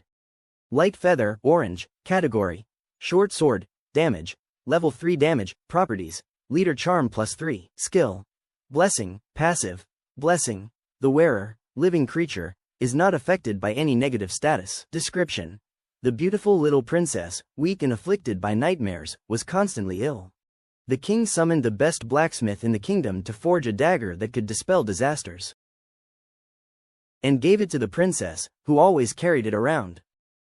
Did Angia just kill a princess? Why would a princess appear here? It really is incomprehensible.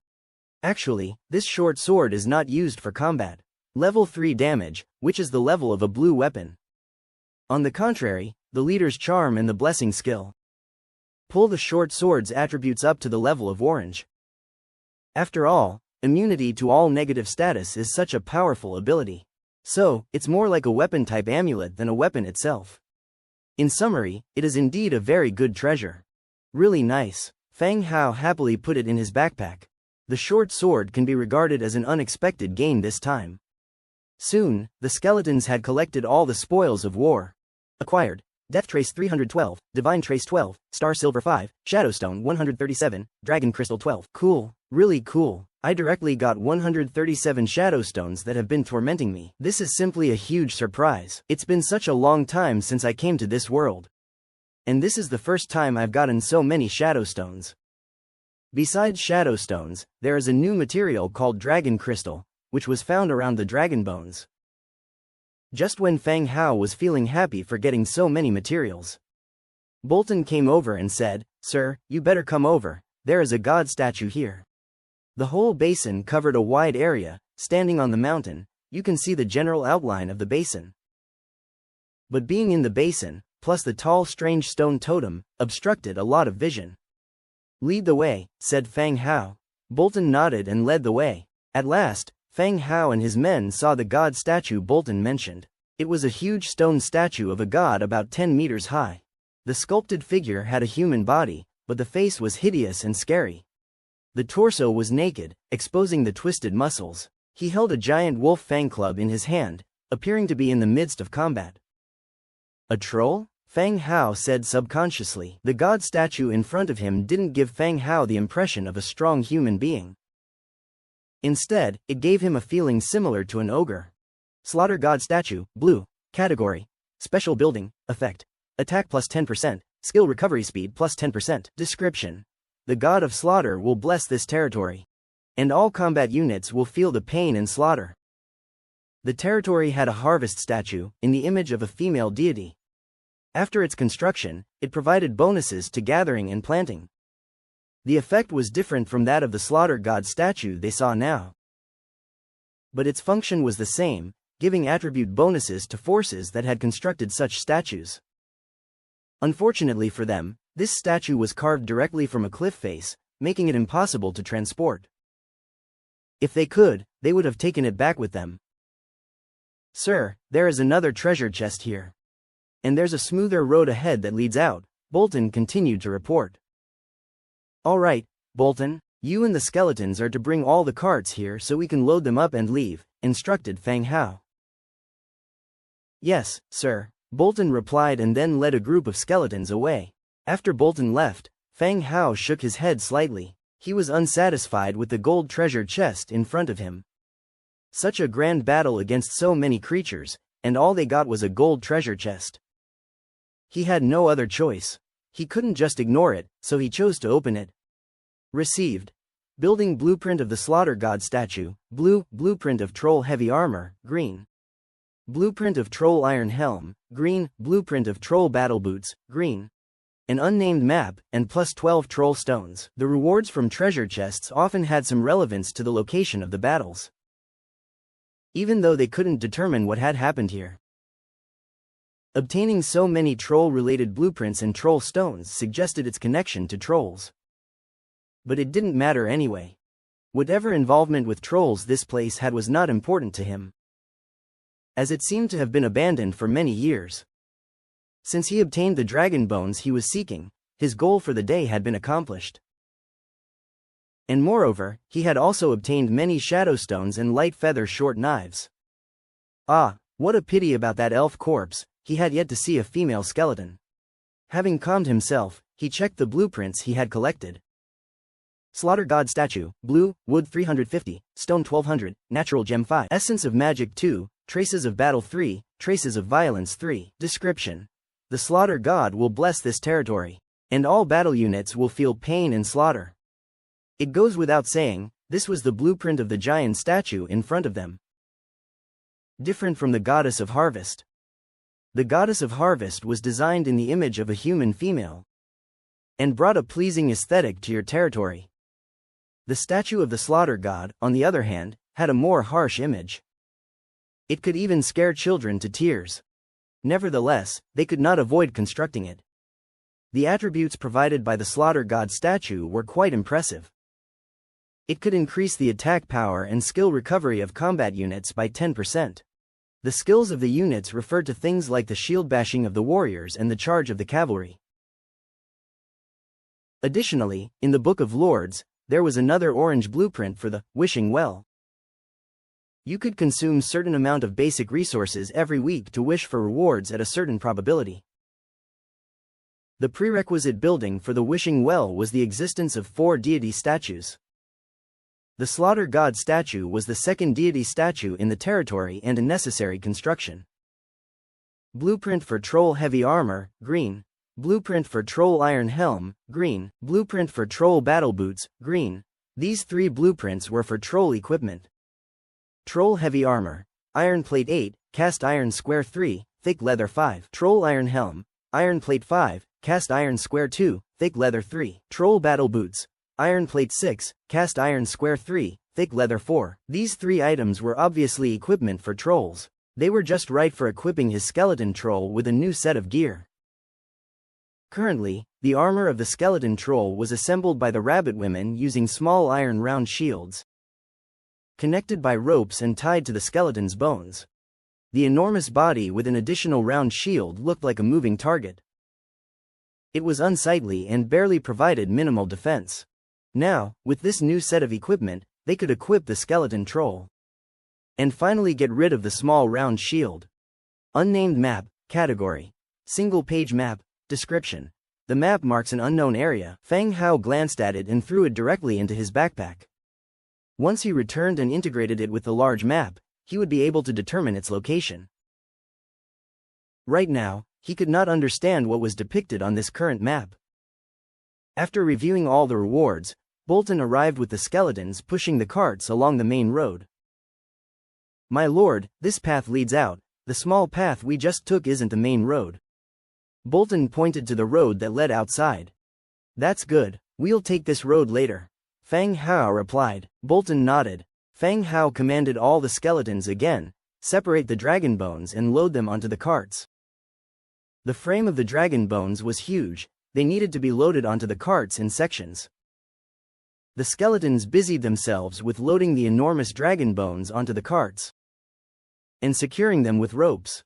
After walking around the entire basin to ensure nothing was left behind, Feng Hao gave the order to return. The convoy filled with white bones resembled a long dragon. Even larger bones needed several skeletons to lift and transport them, and they began to move towards the pigmen village. By the time they returned to pigmen village, it was near dusk. The sunset cast a long shadow of the convoy. Feng Hao deactivated the god's present state, sat up from the bed, and found the world spinning in front of his eyes. This divine presence was essentially an overdrive run for him. If it wasn't for the rich rewards and constant excitement, he would have yielded to the headache and removed the state early on. After resting with his eyes closed for a while, he finally sat up on the bed. He picked up his magic wand and walked out of the room. "My lord, has the squad returned?" As soon as he walked out of the room, Petty came over to ask.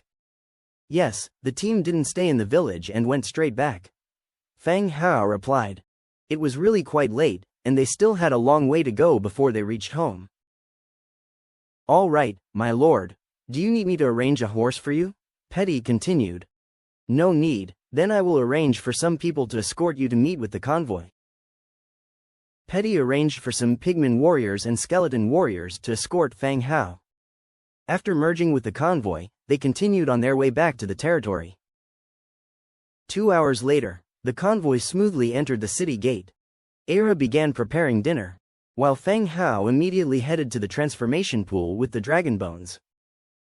There were sufficient shadow stones, so he immediately upgraded the transformation pool. Light surged, and the once 5 square meter transformation pool expanded to almost 10 meters in length. It was large enough to accommodate dragon bones. One cart after another dumped huge dragon bones into the transformation pool.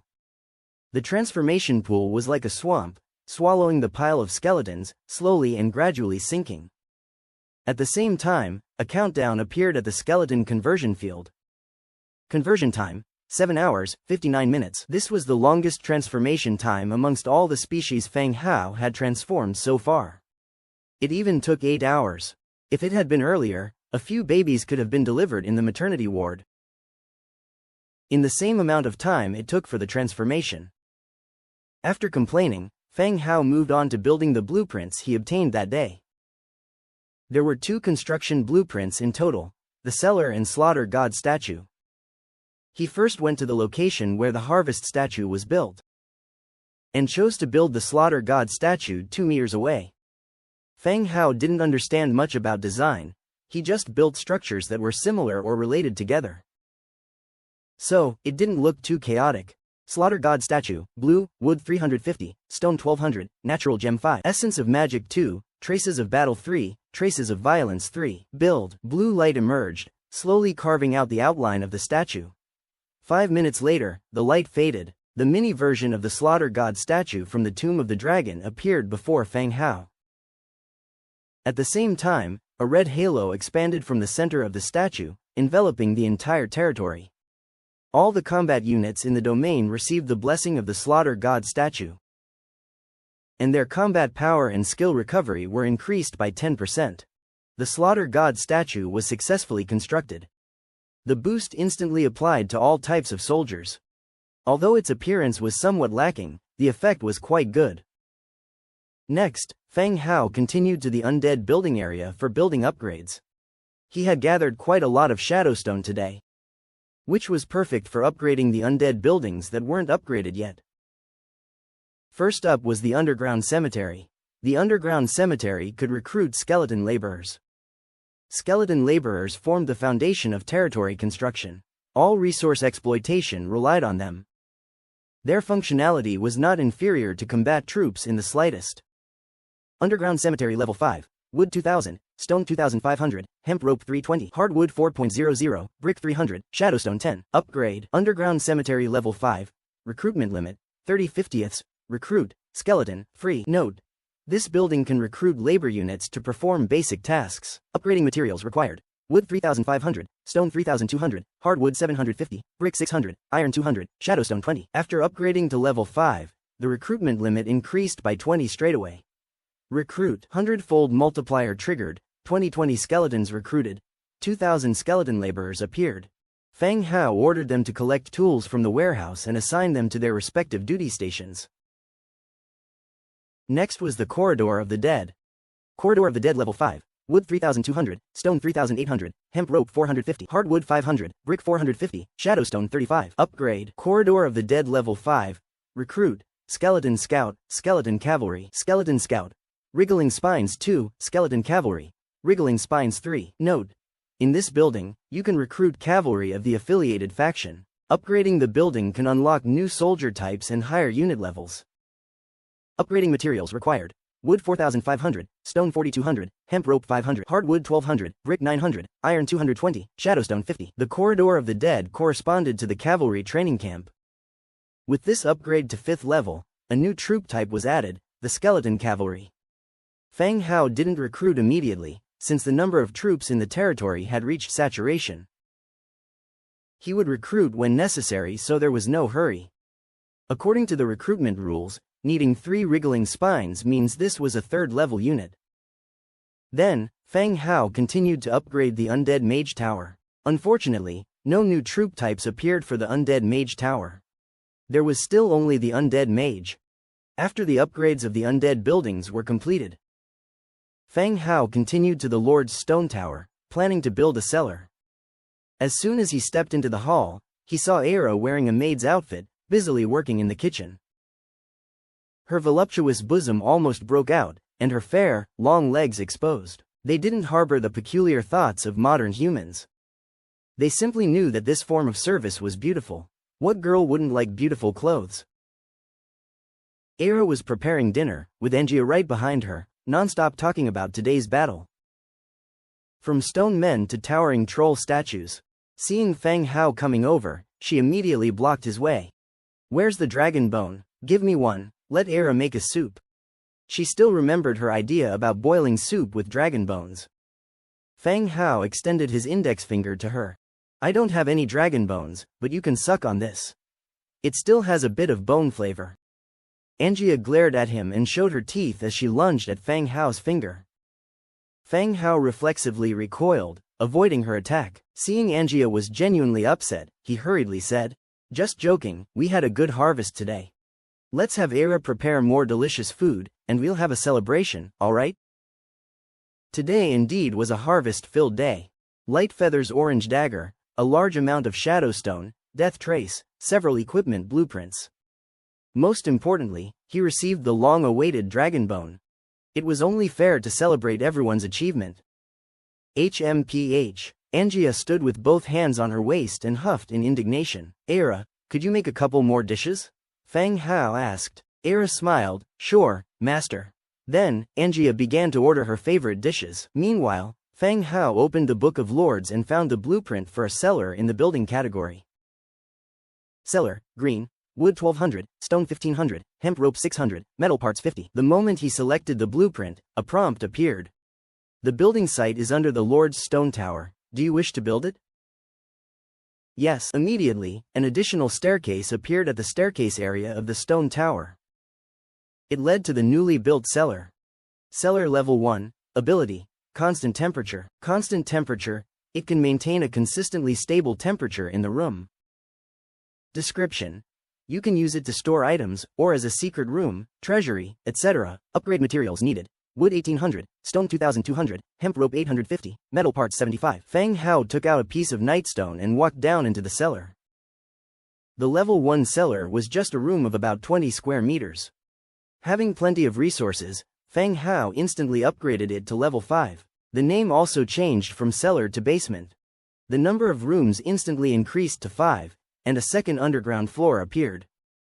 Fang Hao came back up to the first floor, stood at the top of the stairs, and said, "Angia, take a few skeletons and move the barrels of wine down into the cellar." "Huh? But it's time for dinner." Angia seemed reluctant. "Go quickly. Once that's done, it will be just in time for dinner." "All right then." Angia went out and called a few skeleton soldiers to move the barrels of wine into the basement. The cellar's constant temperature function was ideal for storing wine. The other rooms could also be used as storage rooms for the Lord's mansion.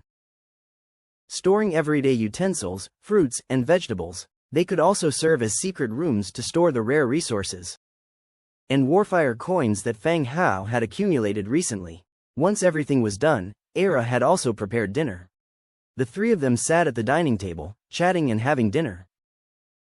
Fang Hao also opened the Book of Lords to check on the recent progress of everyone. However, just as he opened it, he found that there seemed to be some kind of conflict happening in the chat. Chat channel: everyone beware, exposing a scammer, Li Yan. Don't trade with him. He's a complete scammer, screwing over his own people in this world.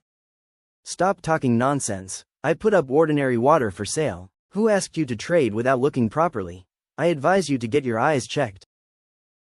You told me that you bought the rejuvenation spring water from Fang Hao. I plan to use it to heal my villagers. You switched it with ordinary water. Give me back my blueprint. Get lost. Whether your villagers live or die has nothing to do with me. Stop annoying me. Keep blabbering in the channel, and I'll send troops to wipe you out. Wipe me out? Dare to disclose each other's maps? Let's fight a real fight. Hey, I won't. Having traded ordinary water for a blueprint, I'm very happy. Go die. Fang Hao's rejuvenation spring water had always been selling well. Due to the limited production of rejuvenation spring wells, and the fact that there could only be one special type of building, the daily sales volume was also limited. Not a few middlemen bought some to resell it at a higher price when someone was urgently injured. But this Li Yan was even more despicable than the middlemen, replacing the rejuvenation spring water for sale with ordinary water, and cheating the other party out of a blueprint. This kind of thing was obviously underhanded of Li Yan. Those who bought the rejuvenation spring water were dealing with life-threatening matters. You little bastard, just wait for me. Don't let me know where you are, stupid jerk. Right when the two were having a heated argument, lines of messages scrolled by, interrupting their conversation. The Azure Dragon Mutual Aid Trading Association has been established. Starting today, we will sell all kinds of tools, materials, equipment, and other items to everyone in the channel. We also sincerely invite those with common aspirations in this region to join us and build a glorious future together. The Azure Dragon Mutual Aid Trading Association has been established. We will build a glorious future together. The Azure Dragon Mutual Aid Trading Association has been established. We will build a glorious future together. Several identical messages were sent in a row, just like spam. Everyone had been in this world for a while now, and this was the first time they had seen an alliance formed by a group. This Mutual Aid Trading Association seemed to have some ideas. After all, finding a group or a backing in this dangerous world seemed like a good idea. Can your trading association provide cheaper items than Fang Hao? He sold tens of thousands of sets of equipment at once a few days ago.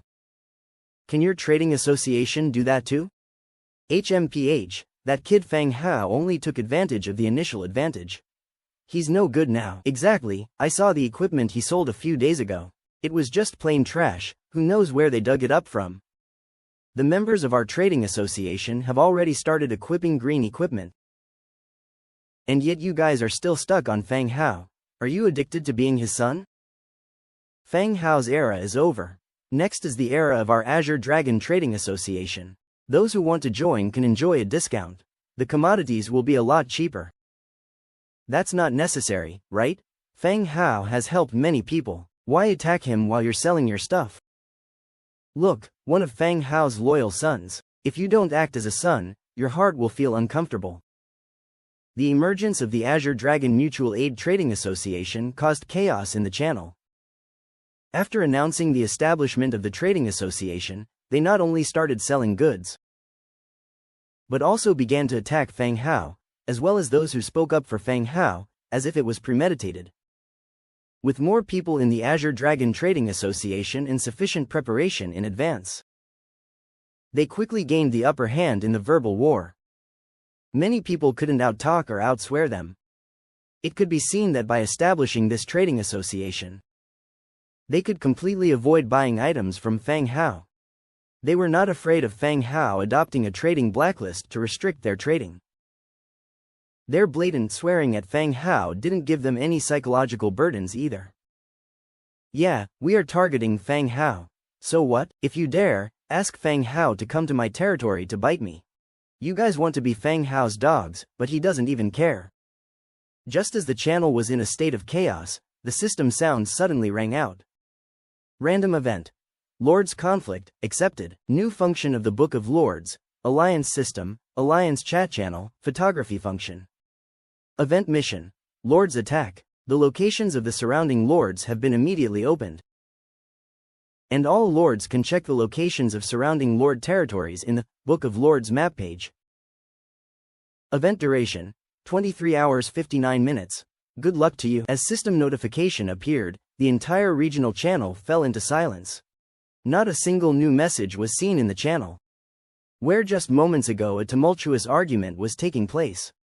The last message, much like a public execution, lingered there. Everyone knew, in this lawless world, as time passed, territories expanded. Everyone was a competitor.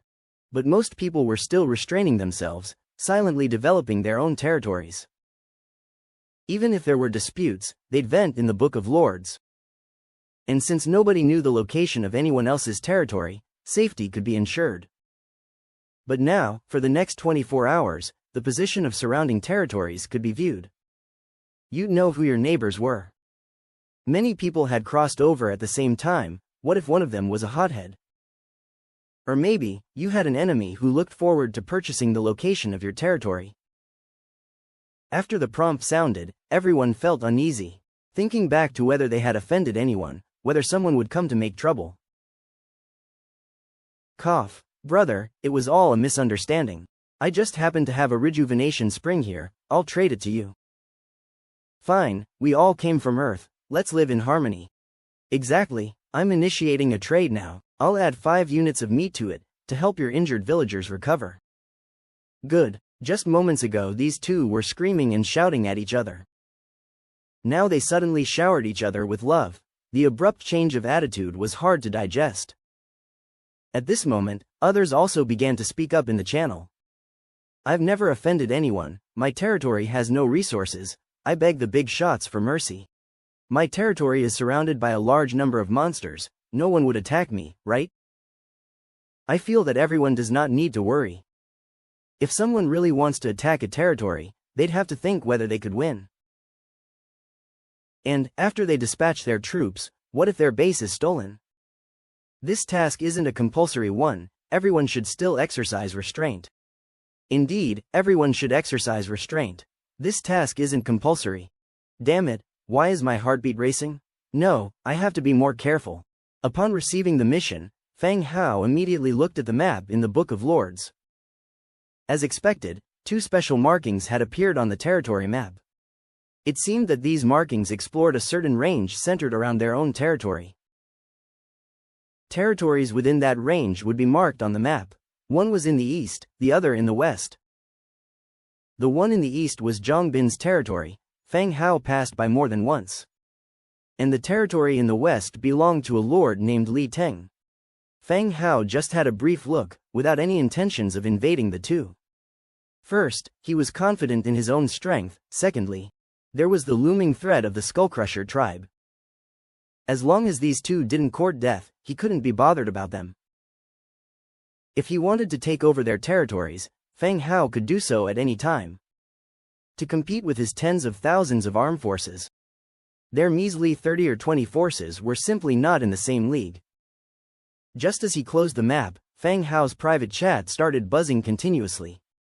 "Boss, quick, I want to buy 20 iron spears and 20 sets of leather armor. Fang Hao, I want to buy 30 iron swords. Fang Hao, 20 sets of leather goods for me." It seemed that this sudden event had brought quite a bit of pressure on everyone. From the messages to buy equipment, their nervousness was apparent. There were too many private chat messages, and Fang Hao could only reply 20 times. Not nearly enough to get back to everyone. Simply put, initiating direct trades with others right away, without replying to all messages. After finishing the private chats, Fang Hao pondered for a moment. Feeling this was a great opportunity to make money, he quickly finished his meal and walked out of the stone tower. He crafted 30,000 each of iron swords, iron spears, and leather armors, including the equipment obtained from eradicating the Null tribe, and put them all for sale on the regional channel. In addition to trading for resources, the priority was blueprints. Damn it, Fang Hao is a big businessman, every time he sells in thousands. Too bad, there are no green gear on Fang Hao's list. I should buy some, in case someone picks on me, at least I'll have some protection. Indeed, it's a problem. Meanwhile, in a territory to the west of Fang Hao's territory, Li Teng's fists clenched, looking at the territory that suddenly appeared on the map. His eyes were filled with madness and malice. He directly opened the alliance channel. "My territory is near Fang Hao's. If you all support me, I will dispatch troops tomorrow morning and kill Fang Hao directly."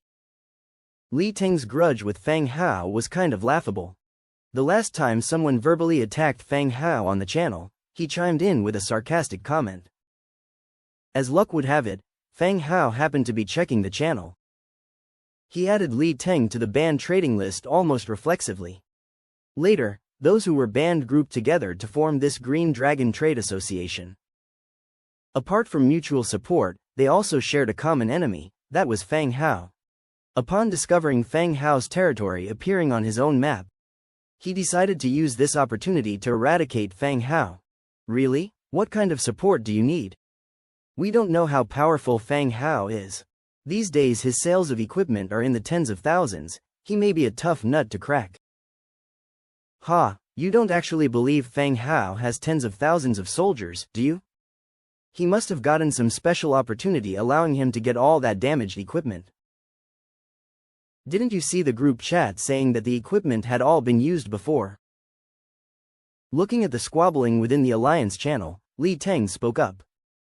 Gather 200 soul crystals for me, as much iron resource as possible. I am confident that I can eradicate Fang Hao. After saying this, Li Teng posted a photo and troop information, Great Sword Infantry, Tier 4, in the channel. Li Teng wasn't blindly confident, he really possessed substantial strength. When most others in the channel were still at level 2 or 3 of their lord's mansions, he had already advanced to level 4, and with the opportunity that came his way, he obtained a building enabling him to recruit Tier 4 Great Sword Infantry. If Fang Hao hadn't been so dazzling, Li Teng would have been the chosen one. Li Teng, you even have Tier 4 troops, why didn't you say so earlier? Wow, Brother Teng is too powerful, with Tier 4 troops. Eradicating Fang Hao is a piece of cake. Seeing the Tier 4 troops, everyone instantly became eager to assist. Li Teng continued, enough talking. If you're willing to give me the soul crystals and iron resources, do so immediately. And if you have good equipment, trade it to me. After occupying Fang Hao's territory, the spoils of war will be divided proportionately. Okay, I have 12 soul crystals here, and another 50 units of iron. I have some here too. People started pooling their resources, hoping to eradicate Fang Hao, who was ranked first in the region, and take his resources. Early the next morning, Fang Hao woke up on time, stretched lazily, and got out of bed. Just as he stepped out of the door, He saw Era running in, somewhat panic-stricken. Seeing Feng Hao, she stammered, still somewhat frightened. "Master, over there, a giant creature has appeared." No need for Era to explain, there were no tall buildings near the skeleton conversion field. At a glance, a huge bone dragon could be seen standing there. "It's okay, that's a new type of soldier recruited in the territory, they pose no danger." Feng Hao lightly patted Era on the back, signaling there was no need to worry. Era's face was filled with lingering fear. She whispered, "Oh, should I ask Miss Engia to accompany you, just in case there is danger?" "No need." Feng Hao finished speaking and walked towards the direction of the conversion field. As he got closer to the bone dragon, he increasingly sensed its massive size. When he got under it, he found that even while sitting there, it was as high as a 6 or 7-story building. Even though Feng Hao knew it was his recruit, he still felt oppressed. "Lie down," said Feng Hao. The bone dragon glanced at Feng Hao, its straight front legs bent and the entire body lay down on the ground. Bone Dragon, Tier 10, Faction, Undead. Racial traits, Undead, Hollow Skeleton, weak to light attacks. Skills, Dragon's Might, Death Breath, Soul Plunder. Innate skills, Advanced Flight Mastery, Advanced Combat Mastery, Advanced Defense Mastery, Advanced Magic Resistance. Dragon's Might, passive, nearby living creatures have a 20% chance of being so tense they cannot act. 80% chance causes a decrease in morale by 15%. Soul Plunder, passive, every time a target is killed, the recovery of Death Breath skill is accelerated plus 1%. Death Breath, active, Dragon's Breath can directly absorb the lives of those unfortunate living creatures. Note: skeleton units converted from corpses still retain their unique characteristics and attack methods from their previous lives. Dragons are as powerful as imagined. Even after transformation, they have reached the 10th tier unit. Surpassing the skeleton trolls, they have become the most powerful unit under Feng Hao's command. In Feng Hao's heart, besides being a powerful unit, the bone dragon is a mount he dreamed of. The territory is gradually expanding, and these recent explorations to various places require several hours of travel. Without doing anything, time is wasted on the road. In earlier movies, there were always dragon knights, not only powerful in combat but also excellent mounts.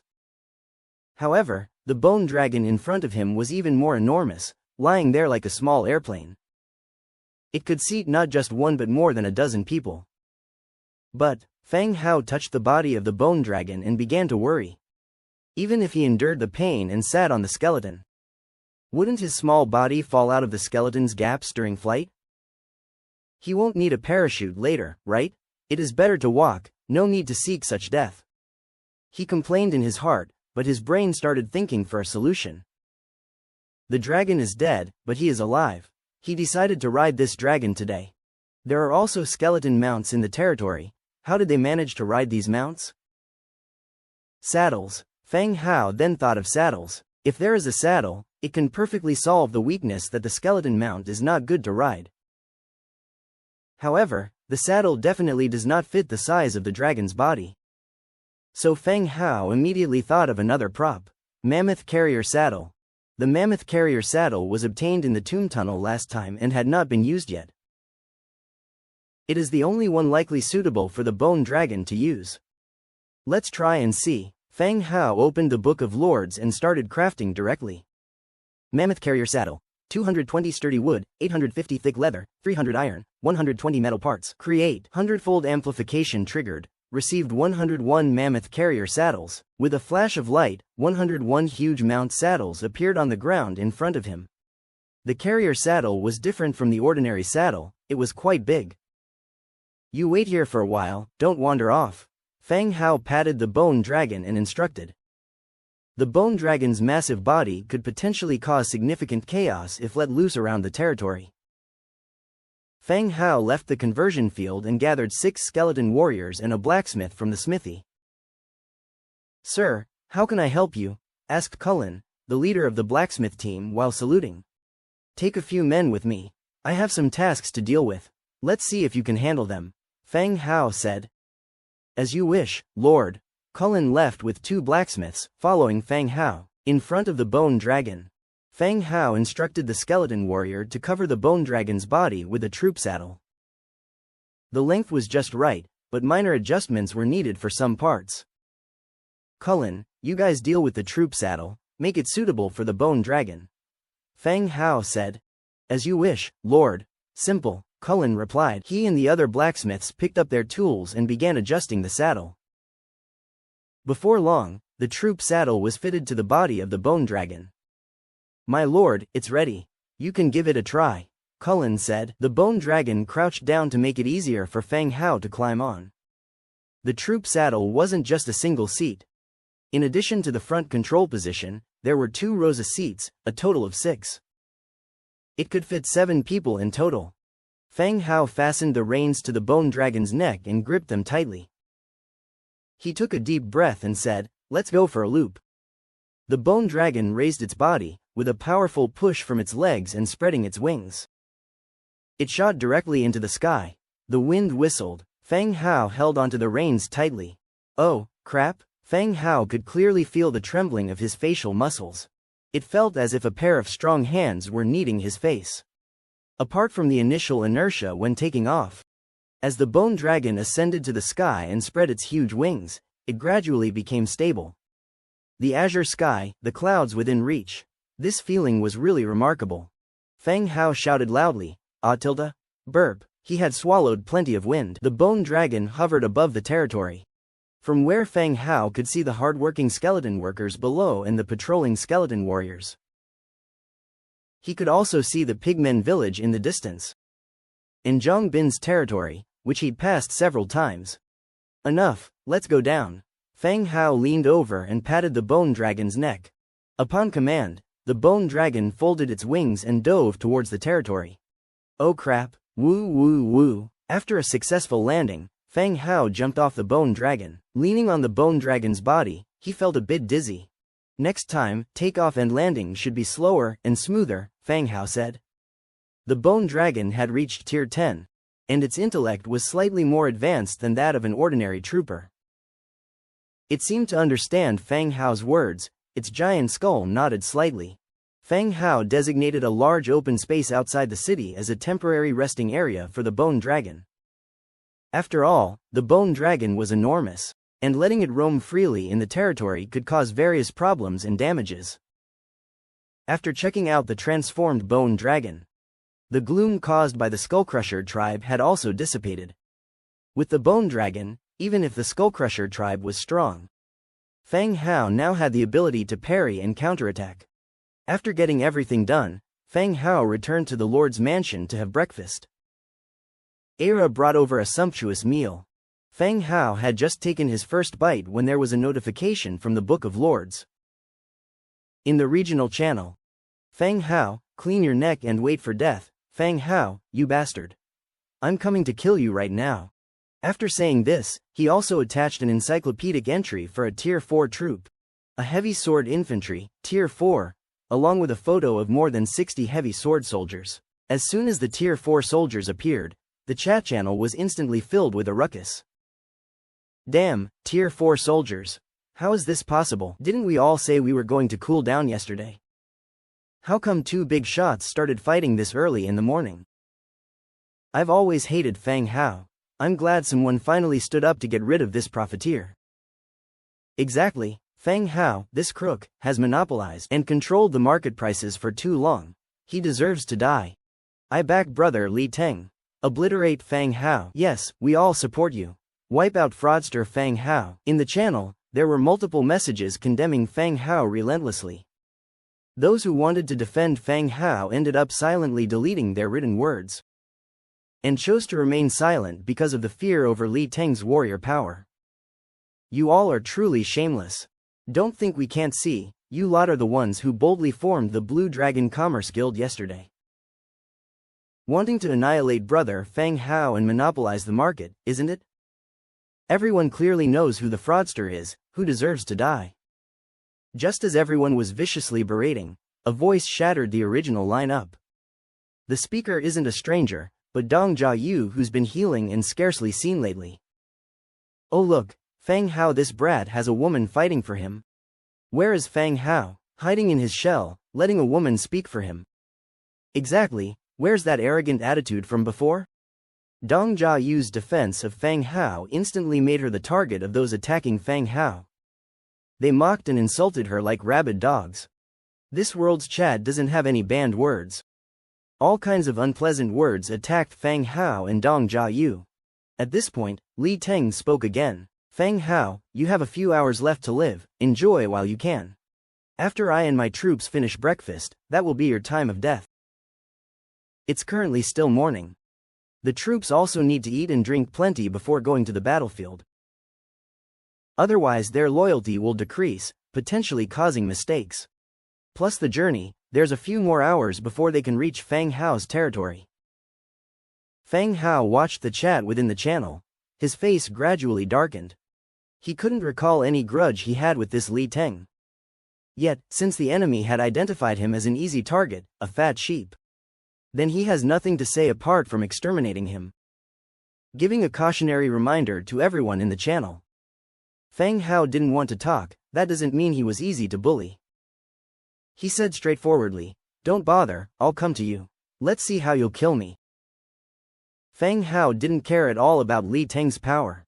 This was the first time he had seen someone showing off and revealing his cards before a war in the channel. Fang Hao knew that Li Teng's ultimate card was a tier 4 giant sword warrior. But Li Teng didn't know what cards Fang Hao had. Therefore, Fang Hao didn't take him seriously at all. Not to mention, now he has a tier 5 skeleton troll and a tier 10 bone dragon. Even the Fireblade tribe that Fang Hao wiped out at the beginning was stronger than Li Teng. Who gave him the courage to publicly challenge Fang Hao? Wait till I catch you, let's see if you can still talk tough. Li Teng said. Support brother Li Teng, eradicate evil.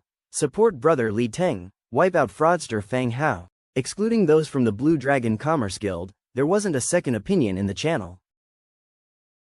After all, Li Teng had demonstrated tier 4 troops, surpassing their power. Those who wanted to speak up for Fang Hao also quietly shut up. They could only curse these shameless people within their territory. Only Dong Jiayu defended Fang Hao. Her single voice of rebuke seemed extremely feeble. Fang Hao sent a message to Dong Jiayu. Li Teng is just a clown. Don't waste time on these people. Brother Hao, I can give you some soul crystals to expand your troops, just to be safe. No need, just sit back and enjoy the show. Closing the Book of Lords, Fang Hao also finished breakfast. After drinking a cup of fruit wine, he directly left the Lord's Stone Tower, heading towards the skeleton conversion field. Since he had unlocked the bone dragons, it was time to summon them and test their combat power. Bone Dragon. 10 wriggling spines, 7 death trace, 5 star silver, 10 dragon crystals. The treasury had enough supplies of death trace and star silver. But Fang Hao had only 12 dragon crystals. Therefore, he could only set the summoning quantity to 1. 100-fold enhancement triggered. 101 bone dragons have been summoned. A series of flashes, and 101 colossal bone dragons appeared in the sky over the territory. Just like a dense cloud, they blocked out the sun. A tremendous pressure enveloped the entire territory, making the trembling Rabbit Clan maids, who had been working, nearly faint. Go stand by in the open space outside the territory, Fang Hao instructed. Whoosh! A series of swooshing sounds resounded, as the bone dragons flew out one by one, landing on the open ground outside the territory. Fang Hao called for the blacksmith again. He ordered them to install troop saddles on all the bone dragons. Each saddle could carry 1 coachman and 6 types of soldiers. While the blacksmiths were fitting the bone dragons with the saddles, Fang Hao began crafting equipment for the skeleton trolls. Yesterday, he had obtained several blueprints for troll equipment. Troll heavy armor, 8 iron plates, 3 cast iron chunks, 5 thick leather. Troll helmet, 5 iron plates, 2 cast iron chunks, 3 thick leather. Troll combat boots, 6 iron plates, 3 cast iron chunks, 4 thick leather. He adjusted the quantity to 11. 100-fold enhancement triggered. 1,100 sets of troll heavy armor obtained. 100-fold enhancement triggered. 1,100 helmets obtained. 100-fold enhancement triggered. 1,100 pairs of troll combat boots obtained. These pieces of troll equipment were piled up like a small hill in the open space outside the city. My lord, what are you? Fireblade walked over. Fireblade's soul had been altered, and he was 100% loyal to Feng Hao, always acting with steadiness. Without any significant battles, Fireblade had been acting as the defense commander of the city. After all, Feng Hao was not at ease entrusting this task to Angia. Fireblade, get the skeleton trolls to change their equipment. They will come with me later, Feng Hao ordered. Yes, my lord. Fireblade always executed Feng Hao's commands faithfully, without any emotional changes. Whether it was to defend the city or lead the troops in battle, he showed neither willingness nor reluctance. 10 minutes later, the blacksmiths had finished fitting all the saddles. The skeleton trolls had followed instructions and changed their equipment. Feng Hao selected 10 bone dragons and 68 skeleton trolls to accompany him and Fireblade. Mount the bone dragons. Prepared to depart, Feng Hao took the lead and sat on the back of a bone dragon, while 6 skeleton trolls climbed onto the dragon's back. The group of 70, after mounting the dragons, soared into the sky, heading in the direction of Li Teng's territory. Feng Hao absolutely could not allow Li Teng to approach his territory. There were numerous skeleton troops patrolling around his territory. If Li Teng came close and compared it to the map, he would deduce that Feng Hao could control skeletons. With Li Teng's stupid brain, he might even take pictures and post them directly on the regional channel, revealing Feng Hao's secret. Feng Hao was not like Li Teng. He wouldn't boast at the expense of exposing his secrets just for a moment of admiration.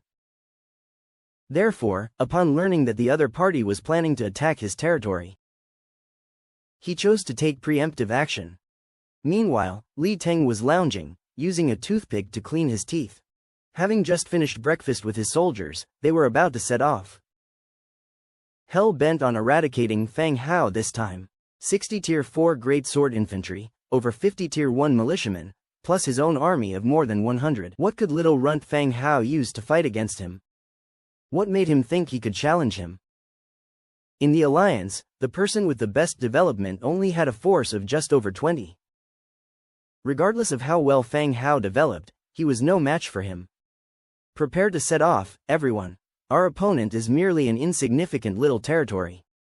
We'll go there, kill everyone, and take the city. It's as simple as that, understood? Li Teng used the toothpick in his mouth to give his pre-battle mobilization speech. No matter how he calculated it, there was no reason for him to fail. It would only take some time to travel there. Taking over Feng Hao's territory wouldn't be difficult. Understood, Lord, all the soldiers responded loudly. Spit. Li Teng spat out the toothpick in his mouth, he waved his hand, set off. The city gates opened, and the troops started moving towards the direction of Feng Hao's territory on the map. They hadn't gone far out of the city when, my lord, it seems there are creatures flying towards us in a group. A great sword infantryman frowned. Li Teng took a glance and slightly frowned. It was too far to see clearly. Crows? Or eagles? Ignore them, keep moving. The troops continued to advance at Li Teng's urging. But before long, everyone's faces started to turn pale. The targets coming head-on got bigger and bigger, and when they saw the creatures in the sky, everyone's heart tightened. The Tier 1 soldiers even covered their heads and hid, their bodies shaking uncontrollably. Bone dragons, a group of bone dragons that blotted out the sky, were rushing towards them with an oppressive aura. What on earth was happening? On the back of the dragon, Feng Hao could see a human troop moving from far away. Without asking, he knew it was Li Teng's troop attacking Feng Hao's territory. Li Teng wasn't a total idiot. He had slightly more troops than what he had announced in the channel by about 100. Approach them, dragon breath. Feng Hao patted the bone dragon's neck. Roar, receiving the command. The bone dragon swiftly dove down and released its death breath directly above the troops when it got close. The death breath was full of death energy. It discharged from the dragon's mouth and swept across the marching troops below. Heart-wrenching cries rang out. People hit by the death breath started to dissolve and only a charred skeleton was left on the ground. Roar. Then the bone dragons following behind also released their dragon breath, sweeping the panicking people who were running in all directions. This was a massacre that left no suspense. Li Teng was terrified of the sight before him. He reflexively backed off, tripping over himself and falling to the ground. The dragon breath was reaping his soldiers' lives before his eyes. The Tier 4 soldiers he was extraordinarily proud of were as weak as ants under the bone dragon's breath. There was absolutely no chance of resisting. The next second, Li Teng didn't hesitate at all and turned to run, fleeing towards his territory with haste. After one round of breath, all of Li Teng's soldiers had died. 2 Tier 1 soldiers had been too frightened by the dragon's might at the very beginning, and had fled into the distant woods. Fang Hao didn't bother to pursue these soldiers. After all, whether these Tier 1 soldiers fled or not had no impact on a victory that was already secured. The dragon made a circle and Fang Hao saw Li Teng turning back to his territory with haste. Li Teng's modern clothing made him easy to identify. Watching Li Teng enter his territory and the city gates closing again, Fang Hao sneered. This kid really is lucky to have survived. The bone dragon changed direction and began flying towards Li Teng's territory. The bone dragons that blotted out the sky were circling above the territory. The next moment, countless large figures, skeleton trolls wielding giant axes, jumped down from the bone dragon's body. They descended into the city like dumplings in a pot. The towering city walls, the tightly closed city gates were of no use now. Followed by a skeleton warrior dressed in full red armor, wielding a long blade, who jumped down. He spoke loudly. Kill all the people who are resisting. Capture the opposing lord alive. Clatter. All the skeleton trolls received the command and quickly dispersed to clear out the remnants. But, besides a few Tier 1 soldiers who stayed behind, where were others to resist? Only the farmers of the territory were trembling in fear in their rooms. The city was taken, the city gates opened, and Fang Hao strode in casually. He sat down in the lord's mansion. At this time, Li Teng, like a dead dog, was begging loudly as Fireblade dragged him in front of Fang Hao. Li Teng's arrogant demeanor in the channel was nowhere to be seen. His whole body was shaking uncontrollably, his snot and tears were mixed. When he saw a man sitting in the lord's seat, he was slightly taken aback. He had been thinking all the time that he was just unfortunate to be attacked by the undead. He never thought the troops were Fang Hao's. Li Teng, we meet, Fang Hao said with a smile, speaking in Chinese. Even if Li Teng was slow to react, he had an idea what was happening at that point. His eyes widened and he looked terrified as he looked at Fang Hao in front of him. You are Fang Hao? Impossible, impossible, you're lying to me, you're undead? Li Teng yelled out loud. He knelt on the ground, his body continually retreating. Fireblade dragged him back again. I'm Fang Hao. I'll make it quick for you, in consideration of us being fellow townspeople. Fang Hao spoke softly. Li Teng had to die, and everyone had to know. Otherwise, some people would take any opportunity they got, get smuggish, and then try to challenge him. This was a warning to everyone. He was willing to play. If no one bothered him, fine. But if someone had idle time to come bother him, it would only lead to a dead end. No. Boss, I was just joking with you, just a joke, don't kill me. Fang Hao remained silent. Boss, please spare me this time, I was wrong, I won't dare to do it again. I kowtow to you, spare me this time, I won't dare to do it again. Saying that, he banged his head hard against the ground as if the harder he kowtowed the better. Fang Hao still didn't speak and directly opened the Book of Lords. The area channel was still buzzing. Judging by the time, Li Teng should have arrived. I wonder if he has killed that kid Fang Hao yet. Fang Hao is probably begging for his life right now, wiping his tears off like a wronged little wife. Ha ha ha, Li Teng, hurry up and post the photos, we want to see what mess Fang Hao is in. One message after another appeared in the channel. Still cheering for Li Teng, ridiculing and attacking Fang Hao. Fang Hao looked at Li Teng and said directly, Fireblade, make it quick. He's a fellow townsman. Yes, sir. Hearing Fang Hao's words, the long blade at Fireblade's waist unsheathed. Li Teng was even more scared to death, a stain spreading from his crotch.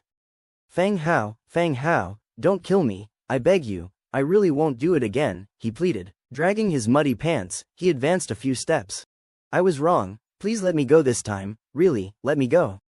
Splat. The next second, A cold gleam flashed from Fireblade's long blade, and Li Teng, who was begging for mercy, suddenly felt a pain in his neck. Next, the world spun around, and he saw his body kneeling on the ground. His eyes filled with confusion, slowly rolling to one side. Li Teng was dead, his head severed by Fireblade. Looking at the severed head rolling to his feet, Feng Hao sighed slightly. He didn't want to kill people and didn't want to use his strength to bully others. But this was the third person he had killed. Feng Hao opened the Book of Lords and, using the newly available photo function, took a picture of Li Teng's severed head and corpse, and sent it directly into the channel. There were no limitations on gore, and no pixels used for censorship. The bright red blood, the lifeless severed head, the limp body, instantly silenced the channel. Everyone shut their mouths. For a moment, no one spoke. Li Teng is already dead. As for others who harbor hostility towards me, feel free to challenge. Feng Hao's words lingered in the channel for a long time. It was quite a while before someone finally spoke again. Is that Li Teng's head? No shit, if it wasn't Li Teng's head, with his personality, he would have been spouting threats by now. Leader Feng Hao is a real boss. Indeed, Li Teng's deathly image remained displayed in the regional channel. Those who had supported Li Teng and verbally attacked Feng Hao now kept their mouths shut. Those who dared to speak in the channel began to address Feng Hao as boss, one after another. Then, an untimely message appeared. The Azure Dragon Mutual Aid Business Group is permanently disbanded. A simple conclusion, but it represented the feelings of all the members of the Azure Dragon Business Group. Li Teng's lifeless appearance sent chills down the spines of members of the Azure Dragon Business Group, with beads of cold sweat appearing on their foreheads. They were terrified that Feng Hao would find out the locations of their territories and directly rush over to kill them. If the whole business group's support in soul crystals couldn't match up to Feng Hao alone, how could they possibly resist? They wanted to apologize to Feng Hao in the channel, but were afraid of inadvertently revealing their own misdeeds. If they didn't say something, they would be overwhelmed with guilt, so after some discussion, they simply disbanded the just-established business group as a form of apology. Actually, everyone knew very well that the people who insulted Feng Hao were these business group members. If the locations of everyone were revealed, Feng Hao might indeed wipe them all out. Feng Hao merely glanced at the situation and then paid it no further mind. Directly closing the Book of Lords, all those who had provoked him and insulted him in the channel had already been added to his blacklist. As the territories expanded, everyone would eventually meet. And when that time came, old and new scores would be settled. Sir, for you, Fireblade picked up Li Teng's Book of Lords and handed it to Feng Hao. As he received it, he got a notification. Book of Lords can be devoured. Then, Li Teng's Book of Lords turned into stars and merged into Feng Hao's Book of Lords. Devouring successful. Your current Book of Lords level is 2, upgrade requirement 1/2. The first time he devoured a Book of Lords, his own Book of Lords had already been upgraded to level 2. He received marching speed plus 1%, resource gathering plus 2%, daily message limit in district channel plus 10 as rewards. Today's devouring accounted for 1/2 of the total upgrade requirement. Devouring one more, he could upgrade his Book of Lords to level 3, acquiring more benefits. You have obtained the decision-making authority over Li Teng's territory. Occupy, abandon. Occupy will become your subsidiary territory and can continue to be developed. Abandon will acquire 50% to 80 degrees of this territory's resources. This territory will be abandoned. The first time, due to lack of power, he chose to abandon. But now he had the capability and the strength to control this city. Occupy. Without any hesitation at all, Feng Hao directly chose to occupy. You have occupied a subsidiary territory and have the ownership of this territory and its 2 subsidiary villages. You can set an acting regent in your Book of Lords. After choosing to occupy, this city was automatically recognized as a subsidiary territory. He obtained all the rights to the city.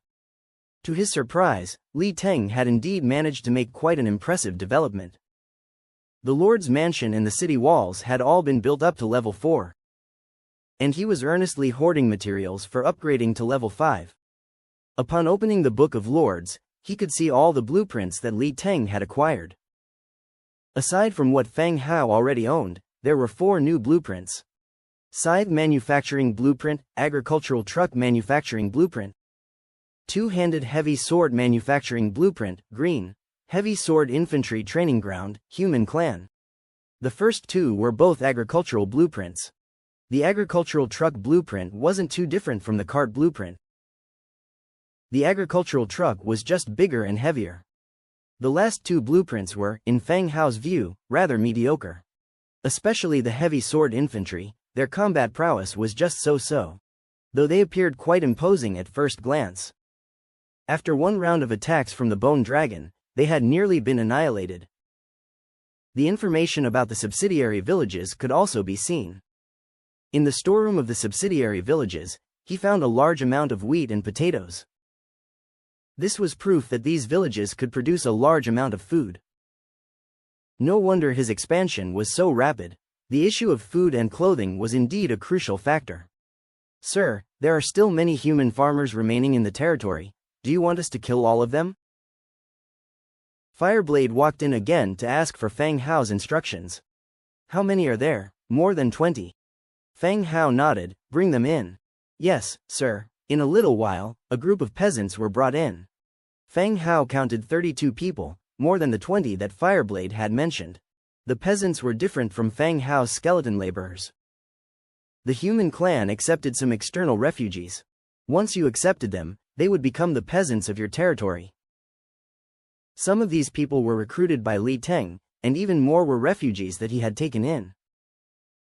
There were even a fair number of women among the refugees, or entire families with children. I am Feng Hao. Starting from today, I am the lord of this city. I will ask you some questions. If you answer well, you are safe. If you don't blame me for not being kind, he said. There was still silence below. Everyone clumped together, no one daring to speak. Who knows what the area around the territory is like? Tell me about it. After a moment of silence, a man stepped forward fearfully from the crowd, kneeling on the ground and said, Sir, I'm a vagabond from a western village. There are many human villages to the west. After listening to several of the villagers, Feng Hao began to understand the situation. West of this fiefdom, many human villages were regularly preyed upon by bandits made up of humans and the Beast Clan. Residents of villages that had been wiped out would look for human cities to join. This is one reason why there were so many refugees. Now that he understood the situation, Feng Hao came up with a plan. Looking at the people below, he said, Some of you may already know, but for those who don't, I have no intention of starting a war. It was your lord who challenged me. Although Feng Hao was powerful, he did not want to be branded a warmonger. It was Li Teng who had provoked him. Feng Hao was merely reacting. The crowd below remained silent. Feng Hao continued, From today onwards, I am the lord of this fief. You can live here as usual. The fief will provide you with food and shelter. All the farmers looked lost, glancing at their companions nervously. After hesitating for a few seconds, all of them knelt down to show their submission, following the first person to kneel and give thanks. Of course, Feng Hao would not just let them go and spread the news of the undead army. Not killing all of them already showed his final bottom line. Don't worry, I am a human like you, a mage who can summon creatures. You can continue with your regular work and live your lives as usual. Feng Hao said, then he cast a spell and 2 wooden spirit guards appeared by his side. The kneeling farmers, seeing this, began to murmur amongst themselves. Stories of mages were always popular. Even in remote villages, there would be 1 or 2 stories about mages. Or tales about noble lords and their mistresses. Seeing Feng Hao performing magic made them believe him a little more. You can go back to your work. I will appoint a new governor for you in due course. Feng Hao waved his hand slightly, signaling that they could leave. All the farmers left, returning to their own stations as instructed. Feng Hao, accompanied by Fireblade, left the Lord's manor, too. Once outside, he began rebuilding the fiefdom. First, he built arrow towers on the walls to provide basic warning for the whole fiefdom. Then he built a lumberyard, a pasture, a stone mine, a wood processing plant. a stone processing plant, and a forge. Most importantly, he built a mill. There were still 2 subsidiary villages in Li Teng's fiefdom, which had stored a lot of crops. So the mill played a significant role. After everything was built and the farmers were assigned work, he exchanged 12 soul crystals in the regional channel. He then went straight to the Great Sword Infantry Training Ground. Great Sword Infantry Training Ground. Recruitment available. Great Sword Infantry, Tier 4 troops. Great Sword Infantry, 4 soul crystals, 20 food. Description: a special building that can recruit special troops. He set the recruitment count to 3, and then chose to recruit. Recruitment: 100 times amplification triggered, 303 Great Sword Infantry gained. The glow faded, and 303 burly Great Sword Infantry stood before Fang Hao. Great Sword Infantry, Tier 4. Faction: human. Race characteristics: living creatures, human spirit, learning, skill, sweep. Inherent abilities: intermediate combat proficiency, intermediate tactical proficiency, intermediate great sword proficiency. Living creatures: this unit is a living creature, it can be healed and resurrected, and is affected by morale. Human spirit, passive, spirit increased by 3%. Learning: humans are good at learning, in addition to mastering weapons. Any secondary weapon can be equipped, secondary weapons need practice. Sweep: AoE attack that damages all enemy units in front and inflicts 40% extra heavy damage. Remark: do not underestimate these guys who lift heavy iron swords. In the history of the Empire, there are countless poems glorifying how the Great Sword Infantry fought to their last man to guard their lord. The 303 Great Sword Infantry stood before Fang Hao, their muscular upper bodies bare. With bronze skin and bulging muscles, they looked as exaggerated as gym coaches. If they were to hand out flyers on the streets, they would surely attract a lot of attention. "We are at your service, my lord," the 303 muscular men said in unison, touching their chest with one hand and saluting. The human etiquette was slightly different from that of the undead, but both expressed respect for the lord. They had just been recruited and had no memory of Li Teng. They only knew that their lord was Fang Hao. "I welcome you on board. Wait a moment, I will make some equipment for you," Fang Hao said. He opened the Book of Lords and started making equipment for them. 2-handed great sword, 5 iron, 4 leather. Set production quantity to 3. 100 times amplification triggered, gained 303 2-handed great swords. Next, Fang Hao made plate armor, arm guards, black iron open-faced helmets, and leather boots. He made 303 sets in total and distributed them to all the Great Sword Infantry. Only when all the Great Sword Infantry were properly equipped did Fang Hao continue. "Your duty is to guard this territory, protect the safety of the villagers and the city. Without my orders, anyone who tries to flee this territory will be treated as a traitor and will be executed on the spot. At your command, sir." They all dispersed to carry out Fang Hao's orders. After wrapping things up here, Fang Hao left. Regarding the governor, Fang Hao hadn't thought of a candidate yet. He just asked Fireblade to stay and guard the fiefdom for the time being. He would choose a suitable person to replace Fireblade when he returned. He left a small number of soldiers for Fireblade. Then Fang Hao mounted the Bone Dragon and flew back to his domain. Thanks to the Bone Dragon, a journey that would have taken hours took only 20 minutes. Upon returning to his territory, Fang Hao saw Nelson coming out of the Viscera Museum, followed by a skeletal hero with large wings on his back. "Good afternoon, Lord," Nelson greeted him proactively. After Fang Hao, Nelson held the highest status in the domain. Out of respect, Fang Hao also greeted Nelson with the honorific scholar whenever he saw him. Nelson's high status was due to the fact that he was a level 7 orange hero and, more importantly, capable of creating skeletal heroes. This made him like a production line. The hero units that other lords could only dream of. He could turn those into heroes on his side whenever they were killed. The loyalty of these heroes was 100%, an extremely powerful feature. This directly enhanced the strength of the fiefdom, not less powerful than Fang Hao's Lu Fold amplification. Just because of this, no one could surpass Nelson's status in the territory. "Good afternoon, Scholar Nelson.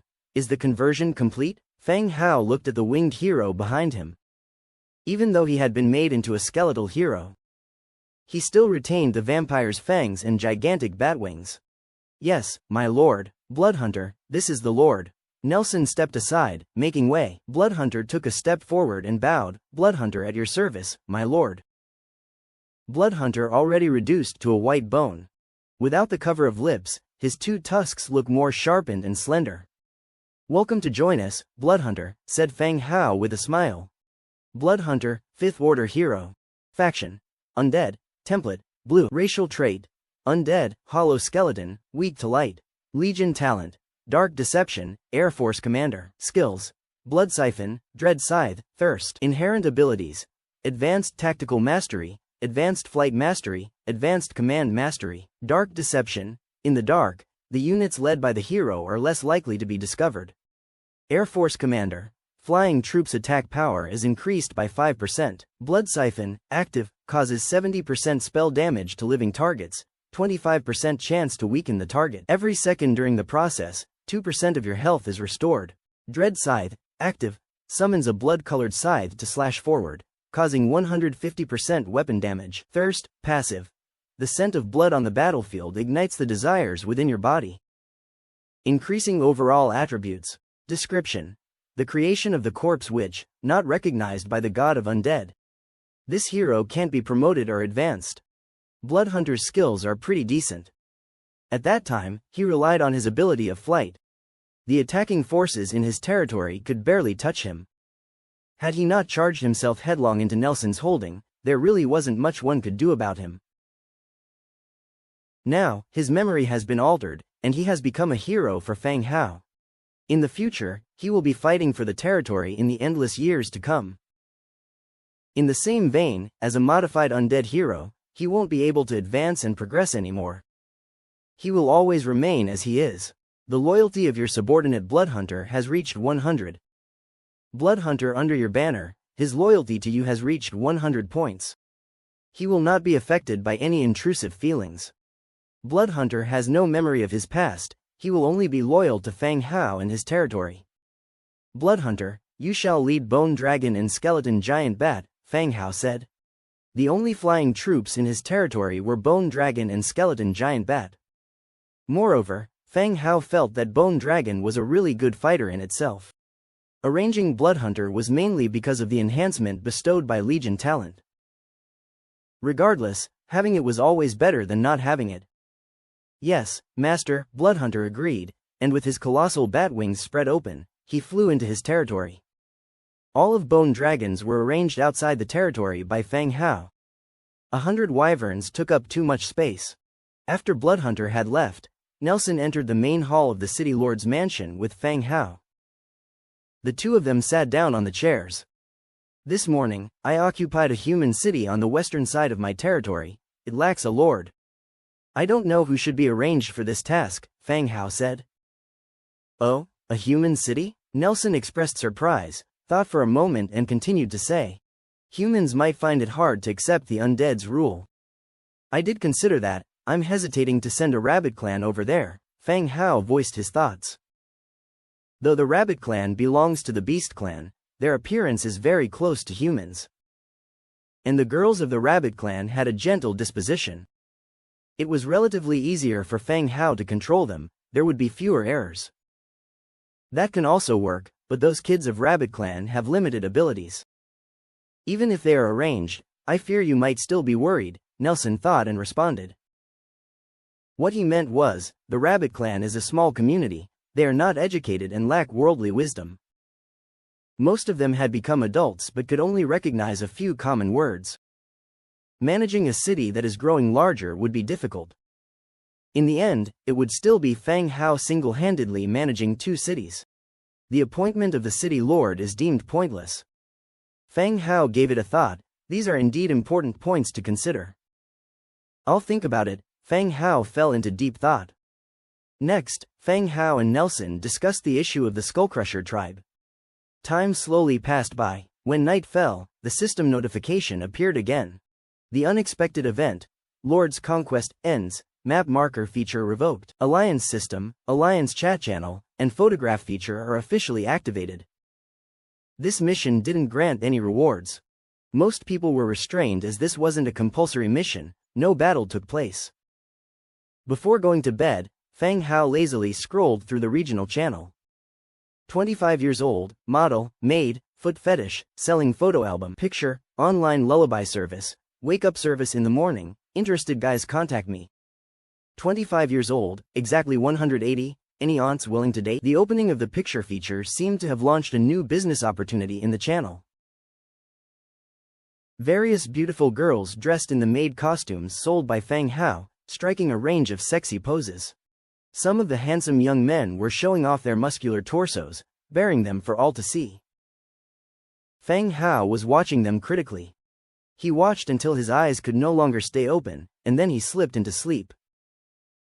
Meanwhile, elsewhere, the Skullcrusher tribe in the mountain range of Bitter Cold. Inside the Great Chief's hall, Nigo, the Null whom Little Yu had possessed, was standing in the center of the hall, looking around with his eyes constantly on the move. Above him hung chandeliers made out of human skulls.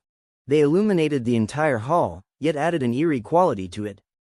The soft breeze passed through, causing the chandelier to sway, casting the shadow of the Null in an unsteady glow. Little Yu was a wandering spirit, and yet the oppressive atmosphere in the hall made her curse to herself. This place was even scarier than her own graveyard. While she was lost in her thoughts and worries about revealing her true self, there were slow approaching footsteps from the back of the hall. Soon after, a burly orc with the demon bloodline emerged, striding in confidently. It was the great chief of the Skullcrusher tribe, Skullcrusher, Sha. Sha reached his throne and sat down directly. Looking a bit impatient, his gaze fell on the Null below. Have you brought the news of the undead camp? The voice of Skullcrusher was somewhat deep. Fortunately, he didn't seem to realize anything amiss. Sir, I bring news. Those damned undead wiped out my tribe. I beg you to take revenge for them. Little Yu imitated the Null's manner of speaking and wailed out loud in complaint. It was evident to everyone present. Despite being a hero, Nigo was now covered in wounds and had patches of fur missing at various places. It was as if he had some kind of skin disease, looking ugly and pitiful. Tell me everything you know. I will arrange for you to have a position. And we'll crush those undead, avenging your people. Sha remained expressionless, lazily reclining on his throne. Thank you, sir. The leader of the undead army is a human. All the soldiers involved in the attack were undead, numbering about 10,000. The Null said loudly. All of this was prearranged by Fang Hao to be told. The orcs clearly had sent scouts to survey the territory. Since it was unclear how much information the orcs had, she decided to tell the truth in order to win their trust. What type of undead soldiers were there? Sha continued to ask. Mostly, they were lower-ranked undead foot soldiers. There were also some undead mages. Undead mages too? Sha's brows furrowed all of a sudden. The last scouting party hadn't reported anything about any mages. Yes, but not too many. Little Yu saw his surprised expression, guessing they probably hadn't known about the undead mages, and quickly amended her statement to say there weren't many. Any other information? Sha continued to ask. No more. After my village was destroyed, I rushed here to ask for your help. And I hope you can give me an opportunity for revenge. The Null, with a face of agony, roared. The tone was filled with hatred towards the enemy. You've come at the right time. You will join the army tomorrow and seek revenge for your people, Sha said indifferently. Little Yu knitted her brows. The army was set to advance on the territory tomorrow? She had almost arrived too late. Seeing the Null silent, Sha asked coldly, what is it? Do you have something else to say? No, nothing. When the time comes, I will kill the enemy with all my might. I won't let our great chief down. Little Yu immediately responded. So, this Null does have a way with words. Sha gave a soft laugh. Then he shouted towards the outside of the door, come in. A beast clan guard walked in. Great chief, Sha continued, take him to Amari and let Amari explain the plan and the rules to him. Yes. He then led the Null out of the hall, towards the camp where soldiers were gathering. Although Nigo's status was not high, as a hero of the Null, he was assigned separate quarters. When night fell, the Null, lying on the bed, suddenly opened his eyes. A female spirit left the body and hidden in the darkness of the night. She went out to find the information related to the upcoming battle. The next day, early in the morning, Feng Hao rubbed his blurry eyes and sat up in bed. He had just gotten out of bed when he noticed the sound-transmitting stone on his bedside table already stored a message. It must have been some news relayed back by Little Yu. The sound-transmitting stone is one-way transmission, which means Little Yu could only send information. Feng Hao could only receive information. He picked up the sound-transmitting stone and put it to his ear, listening carefully. As he heard what was inside, Feng Hao's expression started to become increasingly serious. Little Yu's message was relatively brief. The enemy's army had set off early this morning and according to the plan, they were marching on quickly. And were going to commence an attack near the territory in a day or so. The commander leading the team was not Skullcrusher Shah, but a hero named Amari. There was also one more thing. Various tribes on the east side of the territory would also join in on the attack. The largest of these tribes, and the one with the most influence, was Feng Hao's old acquaintance, Bronze Bull, Telik. Having heard all the messages from the sound-transmitting stone, Feng Hao's heart immediately tightened. Despite his confidence in his own troops, he still felt inexplicably nervous upon hearing of the imminent attack. He put down the sound-transmitting stone, took a deep breath to calm his nerves, and then walked right out of his room. Era was preparing breakfast. Seeing Feng Hao coming down the stairs, she warmly greeted him. "Good morning, master." "Morning. Keep the breakfast simple, Era. I have important matters to attend to once we're done eating," Feng Hao said. "Oh, all right, master. And where's Angia? Tell her to hurry up and get up." Feng Hao continued, and then walked straight out of the Lord's mansion. He made his way to the Viscera Museum where Nelson and Bloodhunter just happened to be coming out. "Lord," the two saluted him. Feng Hao nodded and then said, "Little Yu sent back news. The Skullcrusher tribe started their march early this morning." Feng Hao briefed them on the news Little Yu had sent back, particularly highlighting the matter regarding Bronze Bull. "Lord, what do you propose?" Nelson asked Feng Hao. Feng Hao thought for a moment and then said, "Bloodhunter, get ready. Have all bone dragons carry enough skeleton trolls and set off right away." "Okay, my lord, I'll prepare right away." Bloodhunter spread his wings and flew towards the bone dragon station. Feng Hao thought again and then said, "Scholar Nelson, if you're not otherwise engaged, come with us. After all, the opponent has a purple hero and I'm afraid Bloodhunter may not be able to handle him alone." Nelson nodded. "All right, my lord, I'm at your service." "Good." Having given all the instructions, Feng Hao went straight back to the Lord's mansion to wait for Era to serve breakfast. At this time, Angia walked downstairs sleepily, stumbling with her steps.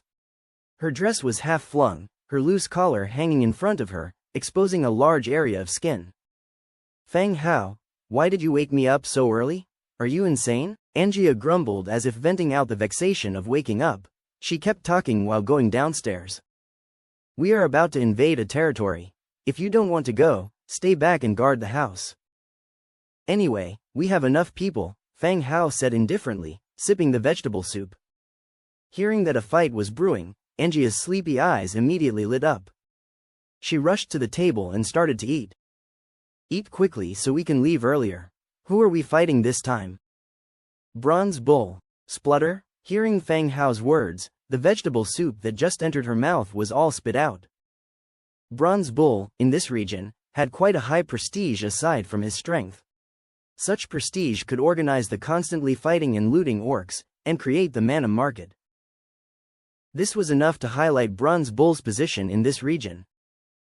"Telik, he's decent. Why are you going after him?" Angia asked quietly. Angia knew the strength of Feng Hao's undead army. Now with the bone dragons, not to mention Bronze Bull, even a gold bull or silver bull would be crushed to slag. "Little Yu sent a message that Bronze Bull is joining the Skullcrushers in their attack on our territory. Therefore, we must prepare in advance and weaken the opponent's combat power." Feng Hao replied while continuing his meal. "Bronze Bulls? Telik was one of Fang Hao's concerns. He could persuade the surrounding orc tribes to put down their arms and exchange goods peacefully at the Manwha market. He could make orcs pick up their arms to attack a city of the undead. Therefore, the problem of Bronze Bull had to be solved. If it couldn't be resolved peacefully, then he would simply have to be killed. He could either join to become a purple hero under Fang Hao's command, or not join and become a purple skeleton hero. The only difference is whether or not they can continue to improve in the future. Oh, alright, he can give me those bullhorns, I'll use them as decoration. Damn it, Fang Hao almost spewed out. Your worst plan is to kill the bronze bull, and you've already started coveting the bull's horns on its head. Fine, I will leave early, and you will lead 50,000 infantrymen to this location.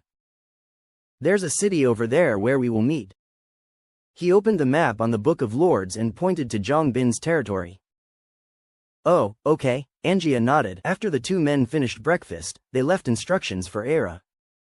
Fang Hao mounted his bone dragon, took his 101 bone dragons, loaded with skeleton trolls, and set off for the direction of the Manwha. Zhang Bin's territory.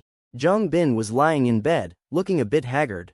The Lord's attack mission from yesterday has given him quite a shock, especially after knowing Fang Hao's territory is located to the west of his own territory, and that Fang Hao beheaded Li Teng and sent a bloody photo into the channel. This night was filled with nightmares. In his dreams, his head had been cut off by Fang Hao more than once. Even as he woke up, he subconsciously touched his own neck. He checked to see if it was still attached to his body, had it not been decapitated. Lord, we hunted some wild beasts, you come down and decompose them. Outside the window came the shout of a soldier. The soldiers were also wondering why the Lord, who usually gets up early, was still not up at this time today. Ah, I'll be right down, Zhang Bin shouted, and went downstairs after getting dressed.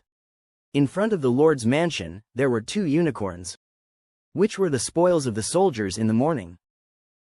Zhang Bin used the butchering function of the Book of Lords to slaughter the 2 unicorns. The meat and materials were automatically separated and placed in the warehouse. Lord, you look a little dreary. Are you ill? One of the soldiers noticed Zhang Bin's haggard look and asked quietly. No, I just didn't rest well. Wait for me, I'll go hunting with you, Zhang Bin said. Just when he was about to turn around and go back to change his armor, suddenly he felt the sky darken. He looked up instinctively and saw a huge figure covering the sky, just like the dark clouds pressing down, blocking the sunlight overhead. Clang! The weapon fell from the soldier's hand. All the people, including Zhang Bin, were shocked, their legs going a bit weak. It's dragons, nearly 100 giant bone dragons. Whoosh! One by one, the giant bone dragons folded their wings and stood directly on the city wall with their massive claws nicely lined up in a circle around the territory. Fang Hao stepped down from the dragon's back, leading the heroes and the skeleton troll, and came in front of Zhang Bin. You are Zhang Bin, right? I'm Fang Hao, our territories are not too far apart. Fang Hao showed a friendly smile, trying not to make the atmosphere too tense. Fang Hao had seen Zhang Bin more than once, but all were through the perspective of the god's present skeleton.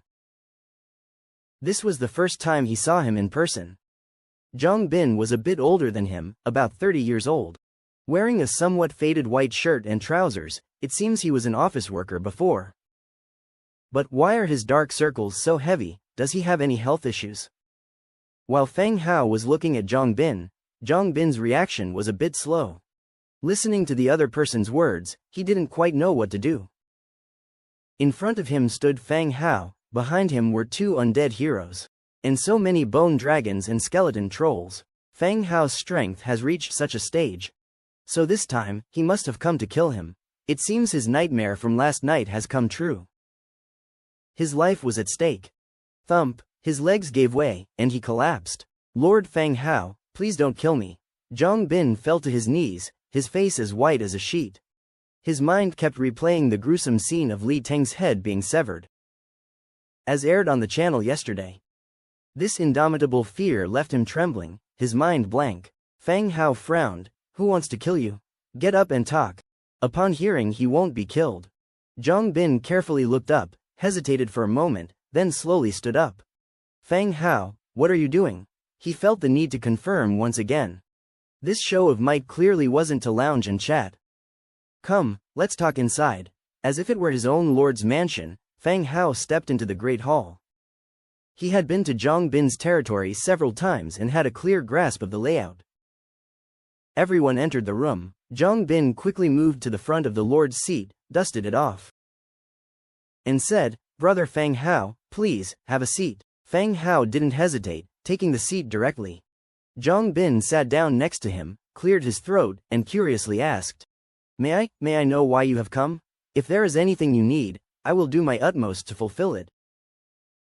Even though Fang Hao said he wouldn't kill him, he still sounded a bit shaky. There is indeed a matter, Fang Hao said. Zhang Bin's heart tightened, but he asked anyway. Go ahead. If I can do it, I definitely will. Fang Hao continued. I will be going to war with a large tribe to the east the day after tomorrow. Their troops number over 10,000. Your territory is right in the middle, making it a dangerous location. What should I do then? Zhang Bin's face turned even paler. Fang Hao had no reason to deceive him. Given his overwhelmingly superior strength, there was nothing he could do to stop Fang Hao. This meant that whatever Fang Hao told him must be true. Zhang Bin, we are fellow townspeople. Our territories are so close, we should support and stick together. Fang Hao gave him a deep look and said, Do you understand what I mean? Zhang Bin's mind was in a haze as he received too much in one day. He was somewhat overwhelmed. However, the phrase, do you understand my meaning, made him instantly catch on. After working in a corporate environment for so many years, he could easily decipher the implied meaning behind words. Without any hesitation, Zhang Bin took off his Book of Lords and handed it to Fang Hao, saying, Brother Fang Hao, you're right. We should stick together for our survival. He was not a fool, he knew that Fang Hao was giving him an out. As for the fellow townsman's excuse, Li Teng had also crossed over from the same place. Yet Fang Hao had lopped his head off anyway. This way of doing things Fang Hao proposed was amiable in comparison. Seeing that he was a smart one, Fang Hao revealed a slight smile, took the Book of Lords from Zhang Bin, and chose to devour it. Devour successful. Your Book of Lords has met the upgrade requirements. Current level 3, required for a level up, 0/5. Lord has risen to level 3, marching speed plus 2%, resource gathering plus 3%, infantry attack power plus 1%, regional channel daily speeches plus 10. Unlocked new blueprint. Hunting Lodge, human. Zhang Bin had a blueprint Fang Hao did not have, the Hunting Lodge. It could be used to recruit hunters for hunting. You have acquired control over Zhang Bin's territory. Occupy, discard. Occupy will become your subordinate territory, can continue to develop. Discard will acquire 5 degree, 0-80% of the territory's resources. This territory will be discarded. Of course, he chose to occupy. Occupy. You have occupied the subordinate territory and gained possession of this territory and 2 subordinate villages. You may appoint a proxy governor for your sub-cities in your Book of Lords. With his Book of Lords being devoured, Zhang Bin had a bitter look on his face. After all this effort, he ended up losing even his territory. You and your handful of troops won't be much help in the war against the orcs. So here's what we'll do. Li Teng's city was level 4 and had over 300 tier 4 soldiers. You take your men and go be the city lord there, Fang Hao said at this moment. Okay, Zhang Bin automatically replied. Then, he snapped back to reality. His heart leaps with joy, overwhelmed with a wave of ecstasy. Yesterday, when Li Teng shared his tier 4 troops in the channel, he just couldn't help feeling envious. Now that Li Teng had been wiped out, Fang Hao had kindly given it all to him instead. From a level 3 city to a level 4 city, along with 100 tier 4 troops, he simply couldn't believe his luck. His heart throbs wild with such misfortunes turned fortunes, a benefit of his young age. Otherwise, his heart would have given out due to the extreme fluctuation in his fates. Upon hearing Zhang Bin's words, Fang Hao nodded slightly. He located the acting regent field in his Book of Lords and filled it out, writing Zhang Bin's name.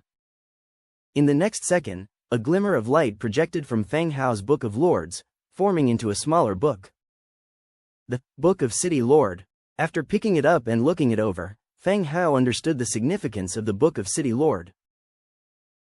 The Book of City Lord was similar to the Book of Lords in regards to upgrading and construction of the city under its jurisdiction.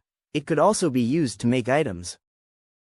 However, what you can build, what you can create, and even the troops you can recruit, all require Feng Hao's permission. From this point on, Zhang Bin was no longer a lord, but a city lord beneath Feng Hao's command. Of course, for Zhang Bin, this was a good thing. No longer would he have to proceed with his development in constant fear. Now that he was under the wings of a proverbial stronger entity. Alright, you keep hold of this book. Gather everyone up, I'll send you all to the territory, Feng Hao continued. Ah, so suddenly? Zhang Bin was a bit taken aback. He'd barely gotten up, hadn't even washed his face, and so many things had happened already. Now, he had to leave everything behind and head straight to his new location. That was no short distance to travel. Well, I'm about to attack the Eastern Orc territories. Are you going to participate? No, I'm not. I'll immediately notify my people to leave. Feng Hao chuckled lightly, see if there's anything worth taking. Li Teng's resources were far more abundant than yours, so don't bother with bringing resources. Oh, alright. After agreeing, Zhang Bin began to assemble his subordinates. When everyone had finally gathered at the city lord's mansion, they found that their combined forces of soldiers and farmers numbered only 42 people. Once there, have the skeleton hero Fireblade, my hero, sent directly back here on a bone dragon, Feng Hao ordered. Boss, you want us to ride that? Zhang Bin gulped nervously. Are you afraid of heights? No, then it's fine. It's as fun as a roller coaster ride. Off you go, said Feng Hao, giving Zhang Bin a push. Once everyone had boarded the bone dragon, it rushed skywards. Amidst screams, it flew off towards the horizon. As Zhang Bin was lifted into the sky on the bone dragon, he looked down at the earth and saw a skeleton army. Long and winding like a white serpent, already on the march. He understood then, Feng Hao had not lied, they indeed were heading into battle. Having sent off Zhang Bin and his people, Feng Hao began to upgrade this territory. He upgraded both the Lord's Mansion and the city walls to level 5. And proceeded to construct arrow towers and magic defense towers. His plan was simple. To keep the enemy at bay, turning this place into the first battlefield rather than his own territory. Even if there were any issues during the fight, he would then have a chance at a counterattack. Once all the defensive structures had been built, Angia arrived at the city with tens of thousands of white skeletal soldiers. Everyone prepared to head towards Manwha Market. Feng Hao instructed before entering a room in the Lord's Mansion. 500 skeleton soldiers surrounded the Lord's Mansion, ensuring Feng Hao's safety. Without delay, a flicker of a dim blue soul fire rose in the pupils of a skeleton warrior. Let's start. March to Manwha. Manwha Market, the usually bustling orc market, has been quiet these past few days. The market is no longer open to the public, and a large force of orc troops are stationed outside the city. These troops initially come from different tribes. Now, they have gathered here with a collective purpose. Tomorrow, they will strike a stronghold of the undead located west of the city. And after achieving victory, they are to receive rewards granted by the Skullcrusher tribe. In the chief's hall. Apart from Bronze Bull Taillock, chieftains of some minor tribes have also gathered here. Discussing the forthcoming campaign. We have received word from the Skullcrushers, they will arrive tomorrow. At which point our troops will merge with theirs and set out together, reported Bronze Bull in a deep voice. This will be their first collaboration with the Skullcrusher tribe from Coldwind Mountain. As the organizer of this campaign, Bronze Bull has shouldered a significant responsibility. Chieftain Taillock, how powerful is this city of undead that the Skullcrushers speak of? Why would the Skullcrushers travel such a long distance? Are they after something? A prominent orc chieftain asked loudly. The Skullcrusher tribe is crossing a vast distance to eliminate a city of the undead. There must be factors they are not aware of. Apparently, the undead attacked a village established by the Skullcrushers. Though they didn't elaborate much on the details. Bronze Bull answered, lightly tapping the armrest of his chair. Under normal circumstances, Bronze Bull would never agree to such a battle. However, the rapid growth of a city of undead to the west of his tribe's territory has instilled him with unease, since the Skullcrusher tribe has proposed to eliminate them. Bronze Bull is naturally willing to join in and lend a hand. If the Skullcrusher tribe were to ignore this, there would be a high probability of conflict once the city of undead develops, especially considering it's in close proximity to their tribes. Either way, we have the tribesmen from Coldwind Mountain as the main forces. What is there to fear? That's right, I haven't been in a fight for so long that I feel stiff. The chieftains, caught up in their excitement, eagerly discussed the upcoming battle. Just as everyone was getting worked up, hoping to go out and start fighting, a Minotaur guard stormed into the room. He shouted, "Chieftain, it's not good. An army of tens of thousands of undead, accompanied by bone dragons, is about to reach the city." What? Bronze Bull stood up, shocked. Massive waves of undead forces are approaching. You must come to see it quickly. The Minotaur guard repeated again. Quick, let me to see. Bronze Bull grabbed his battle axe and rushed out with the guard. The remaining clan leaders were all in a panic as well. Their clansmen were still stationed outside the city. If a battle broke out now, they could suffer significant losses. Everyone hurriedly left the chieftain's hall. As soon as they climbed up the city walls and saw the white bone army surging from afar, their faces turned pale, especially when they saw the lifeforms flying in the sky. A swarm of white bone dragons. What on earth was happening? Could it be, instead of a city of the undead, they are facing an undead empire? Chieftain Taylok, quickly let my clansmen inside first. Hurry up. Yes, our clansmen are still outside. Let them in quickly. The undead forces were still some distance away, but if they delayed any longer, it would be too late. Bronze Bull nodded and ordered his men to let all the orcs stationed outside into the city. The marching undead legion didn't stop to rest. From a distance, they could see the orc forces camped outside Manum City. Unlike the previous orc trading teams, these forces were well equipped and brought their supplies with them, clearly gathered in preparation for a fight. It was obvious, even without guessing, that they were responding to the call from the Skullcrusher tribe. My lord, the orcs stationed outside are entering the city. It seems like they intend to fight a defensive battle. Bloodhunter, with wings folded, landed on Fang Hao's chariot. For this operation, Fang Hao did not ride on a dragon while invoking the god's presence. Instead, he sat on a chariot drawn by a skeleton wolf, chatting with Nelson as they traveled. Hearing Bloodhunter's report, Fang Hao stood up and looked towards Manum City. Indeed, orcs were entering the city gate rapidly, leaving a lot of tents unattended outside. Prepare for battle, Fang Hao commanded. Yes. Bloodhunter once again spread his wings, landing on the back of a bone dragon, and began leading the dragon squad. Angia, get ready for a fight. Wake up, damn it. Fang Hao slapped Angia's cheeks but succeeded only in getting a handful of drools. Considering Angia's biological rhythm, it was indeed quite early for her to wake up. But to sleep the whole way through and remain asleep even now was a bit excessive. Huh? What? Angia rubbed her eyes and naturally wiped away her drool. We're about to fight. Ah, we're about to fight, huh? We're finally here.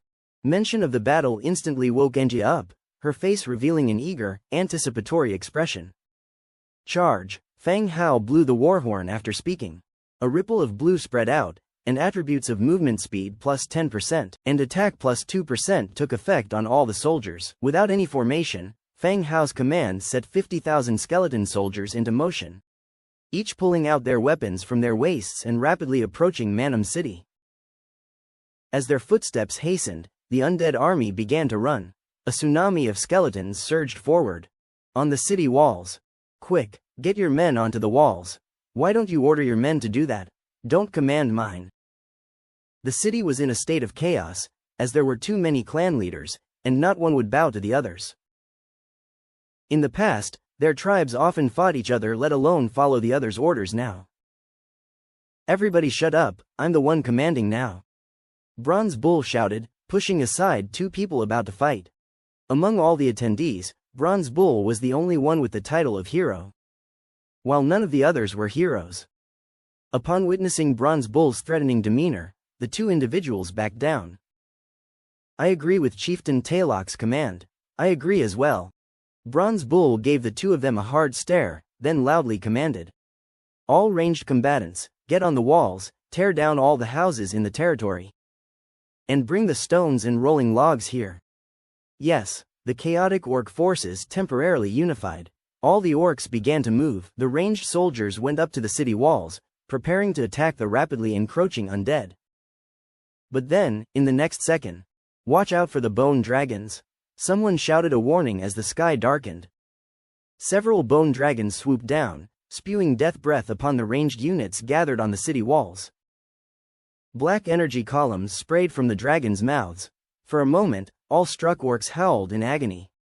Their flesh melted and separated from their skeletons, which were strewn across the city walls. Witnessing this, a sense of dread settled in the hearts of everyone. The end, their ordinary troops couldn't fight against a tier 10 bone dragon. Even if they intended to defend, they couldn't get to the city walls. How were they supposed to fight this battle? However, this was just the beginning. Dozens of bone dragons in the sky hovered above the city, reaping the lives of the orcs with their death breath. The brave orcs, at this moment, are as fragile as ants. Under the dragon's breath, they can't climb onto the city wall for defense. The remaining orcs can only find cover to avoid the hovering bone dragon. The orcs who couldn't find cover have already turned into piles of white bones on the ground, while the orcs couldn't leave their hiding places. One of the skeleton trolls jumped down from the dragon's back and opened the city gate, ushering the skeleton army into the city. Fang Hao, controlling the skeletons, stepped into the city with ease.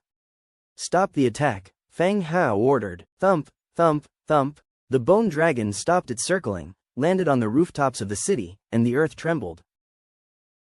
Bronze Bull, my old friend has come. Aren't you coming to have a chat? Maybe we don't have to fight this battle? Standing outside the chieftain's hall, Fang Hao spoke loudly. Bronze Bull and the others, unable to cope with the bone dragon in the sky, had all retreated to the chieftain's hall. Hearing Fang Hao's voice, the other clan leaders looked towards Bronze Bull simultaneously. The skeleton outside recognizes Bronze Bull? Chief Telek, why don't you have a talk with him? Try to save as many of the remaining people as possible, one orc clan leader whispered. The orcs were now completely at a disadvantage. It could be said that if the fighting continued, none of them would survive.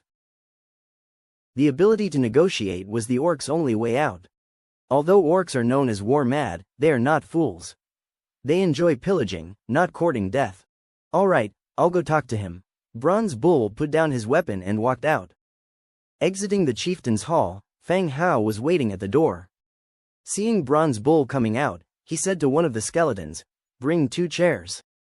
Bang! The skeleton kicked open the door of the nearby tavern, pulled out 2 chairs from under the shocked eyes of the orcs, and left, setting them before Fang Hao. Have a seat, Chief Telek. Fang Hao sat down in a chair first. Bronze Bull sat down grandly, examining the skeleton in front of him. You know me? I am Fang Hao. Chief Telek, you seem to be forgetful. Fang Hao said in a calm tone. Hearing the name Fang Hao, Bronze Bull's expression changed instantly. Fang Hao had traded with him twice before, and their cooperation had been fairly smooth. They couldn't exactly be called friends, but they had also interacted before. But the fact that the skeleton in front of him claimed to be Fang Hao was even more shocking than the sudden attack of the undead army. Don't act so surprised, it's just a spell. Let's talk about this situation. How do you plan to handle it? Fang Hao went straight to the point. You attacked Manum and you're asking me how to handle it? Bronze Bull said angrily. Come on Telek, you're not good at acting, so stop pretending. Skullcrusher is on his way, do you think I don't know? Be honest, you and your clan might have a chance to survive. Fang Hao spoke bluntly. Bronze Bull, who was just about to question and blame, instantly lost his attitude. Now the two sides were at odds, it was normal for them to be wiped out. Moreover, in the law of the orcs, war only saw strength, not right or wrong. What do you want? Since you didn't continue to attack, you must have already thought about it. So why bother to ask me? Bronze Bull continued. Feng Hao glanced at Bronze Bull and said seriously, "It's simple, either surrender or die." "Sir, we surrender, we surrender." From a distance, an orc clan leader, having overheard their conversation, shouted loudly. No one wanted to continue a battle with no hope of victory. Even if Feng Hao wasn't talking to them, it didn't stop them from expressing their stance. Feng Hao ignored the shouting orc, his gaze remained on Bronze Bull. And he continued, "Sign a hero contract and I won't kill you. A purple battle hero can greatly enhance the strength of a territory." However, Feng Hao wouldn't insist on it, nor did he have any desperate need for his skills. If Bronze Bull is unwilling, he would just kill him and make him a skeleton hero, ensuring he would not lose out in any way. Hearing Feng Hao's words, Bronze Bull's expression became more serious. "You want me to sign a hero covenant with you? That's quite a scheme." Once the covenant is signed, it would tightly bind the two of them together. Although the Bronze Bull appears as a subordinate hero, he no longer has any independence or freedom. If Feng Hao is not willing, Bronze Bull will be unable to leave for the rest of his life, being firmly tied here. Think about it, the lives of these orcs hinge on your words. If you agree, everyone lives. If you refuse, everyone dies. You have 1 minute to decide. Feng Hao leaned back in his chair and calmly stated.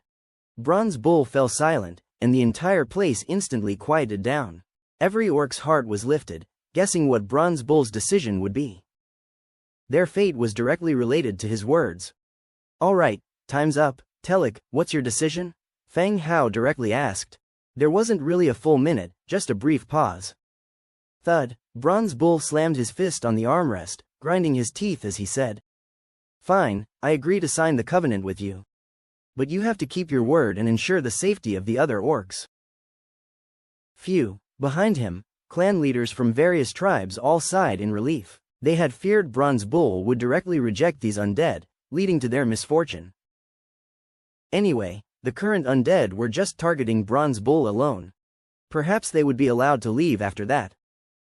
Manwha village voluntarily becomes a subsidiary village of your secondary city. Confirm in the Book of Lords.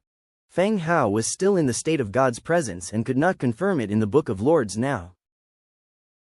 But there's no rush, he can confirm it after he returns. Fine, I promised you, and I will honor it. Have everyone come out and gather here, don't blame me if you don't. Feng Hao continued. Bronze Bull had no other choice but to comply with Feng Hao's orders. Summoning all the orcs to assemble in the central plaza. Angia, what? Angia said. Take some people to check, don't touch anything else, just bring out all the money. Hearing Feng Hao's words, Angia's eyes immediately brightened. Okay, after speaking, he led a group of skeleton soldiers directly into Telek's chieftain hall. In the plaza, all the orcs were gathered, their weapons and equipment confiscated, everyone standing there. About 5,000 orcs were left, the rest had already turned into white bones under the dragon's breath. My lord, can we leave now? We are not members of the Tauren clan, we are just passing merchants. An orc tribe leader stepped forward, pleading for himself and his clansmen. Less talking, go back to your spot. Feng Hao coldly rebuked. The orc tribal leader shivered, shrunk his neck, and returned to the lineup. Feng Hao looked at the crowd of orcs below and said loudly. I know about the Skullcrusher tribe, and I know your purpose.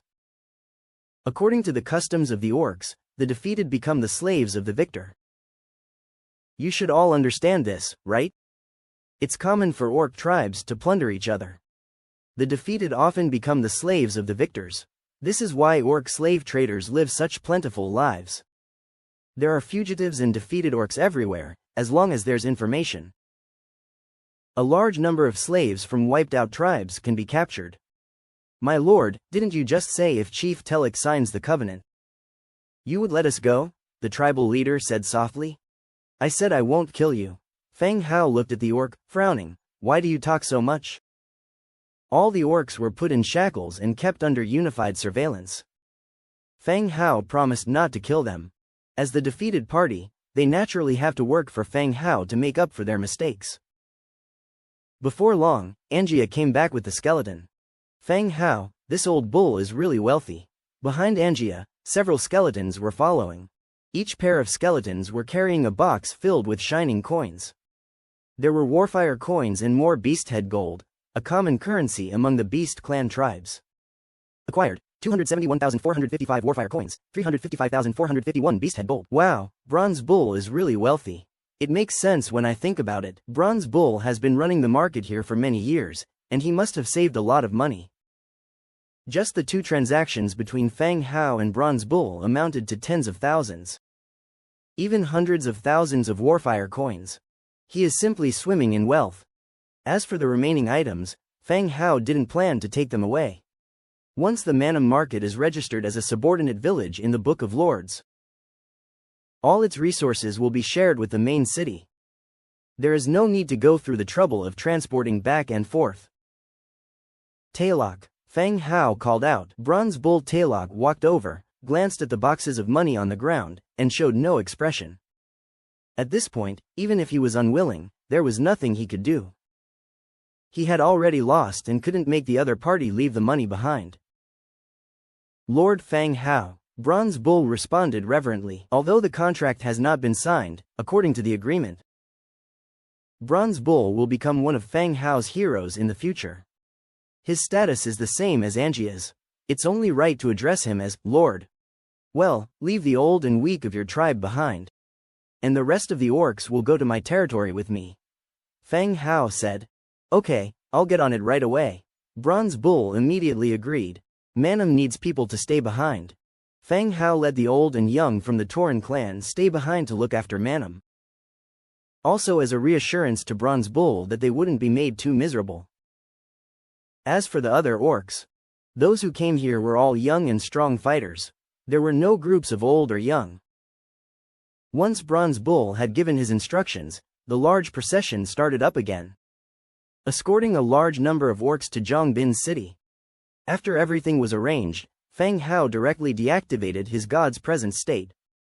He opened the Book of Lords and saw the message sent by Zhongbin. Boss, I've arrived in the city. Mr. Fireblade has also returned on his bone dragon. After Zhongbin joined, his address changed from Big Brother to Boss. A whiff of countryside life. Okay, develop it well and ensure the food production of the subordinate villages. Fang Hao replied. Okay, boss, I'll do my best to not let you down. Zhongbin was somewhat excited at the moment. His current territory? It could not be called a territory, it should be called a subordinate city. His current subordinate city was much better than his original one. The agriculture there was developed very well, and there was absolutely no problem with food supply in the future. Moreover, his backer was Fang Hao. He didn't need to worry about people causing him trouble. As long as he did not court death or provoke Fang Hao, he could develop safely. It was much better than his original remote place. After ending the chat between the two, the Book of Lords showed a new prompt. Manwha Village has become your subordinate village of the secondary city.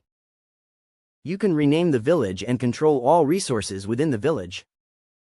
Like the Pigmen village, Manwha Market has also become a subordinate village in the Book of Lords. Now, Fang Hao could check the resources of Manwha Market through the Book of Lords. In the future, Fang Hao could carry out direct operations through the Book of Lords, using resources from secondary cities and their subordinate villages. New blueprint unlocked. Tavern construction blueprint. Tavern blueprint. Type: construction. Description: inquiring about insider news, commissioning investigations, and collecting maps. There's nothing a tavern can't find out. Of course, you have to make sure your tavern is filled with customers. After looking at the attributes of the tavern, Fang Hao scratched his head. He had thought he could recruit heroes in the tavern, but it turned out to be a place for gathering information. In the tavern, he had indeed bought some maps given by passing merchants, explored a few places, and made some gains. But this tavern seemed to be of little use to his main city. The main city was all occupied by undead, with not even a bird coming from outside. What could be found out? The tavern had to be built in a place where there are outsiders. He waited in the city for a while. The team returning from Manwha Market also entered the city. All the orcs truly saw Fang Hao himself, a human of such a young age, and who did not look strong, could command powerful undead. It was simply incredible. Telek, signed the contract. Feng Hao walked straight to the bronze bull and opened the Book of Lords. In the Book of Lords, there was a purple hero contract, which he had bought the last time the skeleton merchant came to his territory. In other words, this hero scroll saved Telek. Without this scroll, his fate would be to become an obedient skeleton hero. The contract was handed to him. Bronze Bull did not hesitate and immediately cut his finger to leave his handprint on the contract. A beam of light emerged from the contract and entered the Bronze Bull's body. The contract was completed. Bronze Bull, Telek, current loyalty to you is 65. The contract is a rule-based restraint. Telek will be unable to betray or harm Feng Hao in any way. This rule is much more advanced than modern contracts. Bronze Bull, Telek, purple tier 5 hero. Faction. Orc, template, purple. Race traits: living, tenacious, blood rage. Legion talents: inspire allies, infantry charge. Skills: beast god's rage, bronze skin iron bone, heavy strike, earth trample, frenzied charge. Innate skills: advanced strength mastery, advanced defense mastery, advanced tactics mastery, advanced command mastery. Tenacity, passive, duration of stun effect is reduced by 15%. Blood rage, passive, after entering battle, close range attack power increases by 5%. Inspire allies, morale of the troops led by this unit will be boosted. All attributes increase by 10%. Infantry charge, infantry under his command receive a 30% charge boost. Beast god's rage, active, awakens the beast god's blood in the body. Lasting 20 seconds, attack power increased by 270%. Bronze skin iron bone, passive, close range resistance increased by 10%. Ranged resistance increased by 15%. Earth trample, active, tramples the earth, causing nearby enemies to be stunned. Frenzied charge, active, charges forward, repelling, and causing substantial damage to all enemies in the way. Heavy strike, active, brutally strikes a single enemy, dealing 100% increased damage on hit. Description: after the destruction of their homeland, the Taurans became aimless wanderers. After Bronze Bull became the chieftain, his power and prestige allowed them to establish the Manwha market and their own order. The contract was completed, and Feng Hao smoothly reviewed the Bronze Bull's attributes. For such a long time, his bronze skin had given Feng Hao a sense of an 18 Copperman formation. His muscles were even more exaggerated than those fitness coaches distributing flyers on the street. Surprisingly, in the attributes, there was really a bronze skin iron bone skill. Telek, those orc captives are under your supervision. No one is allowed to leave here. Feng Hao handed the captives directly to the Bronze Bull. Yes, my lord, I understand, Telek agreed. He then turned around and headed toward where the orc captives were held. Feng Hao then turned to Bloodhunter.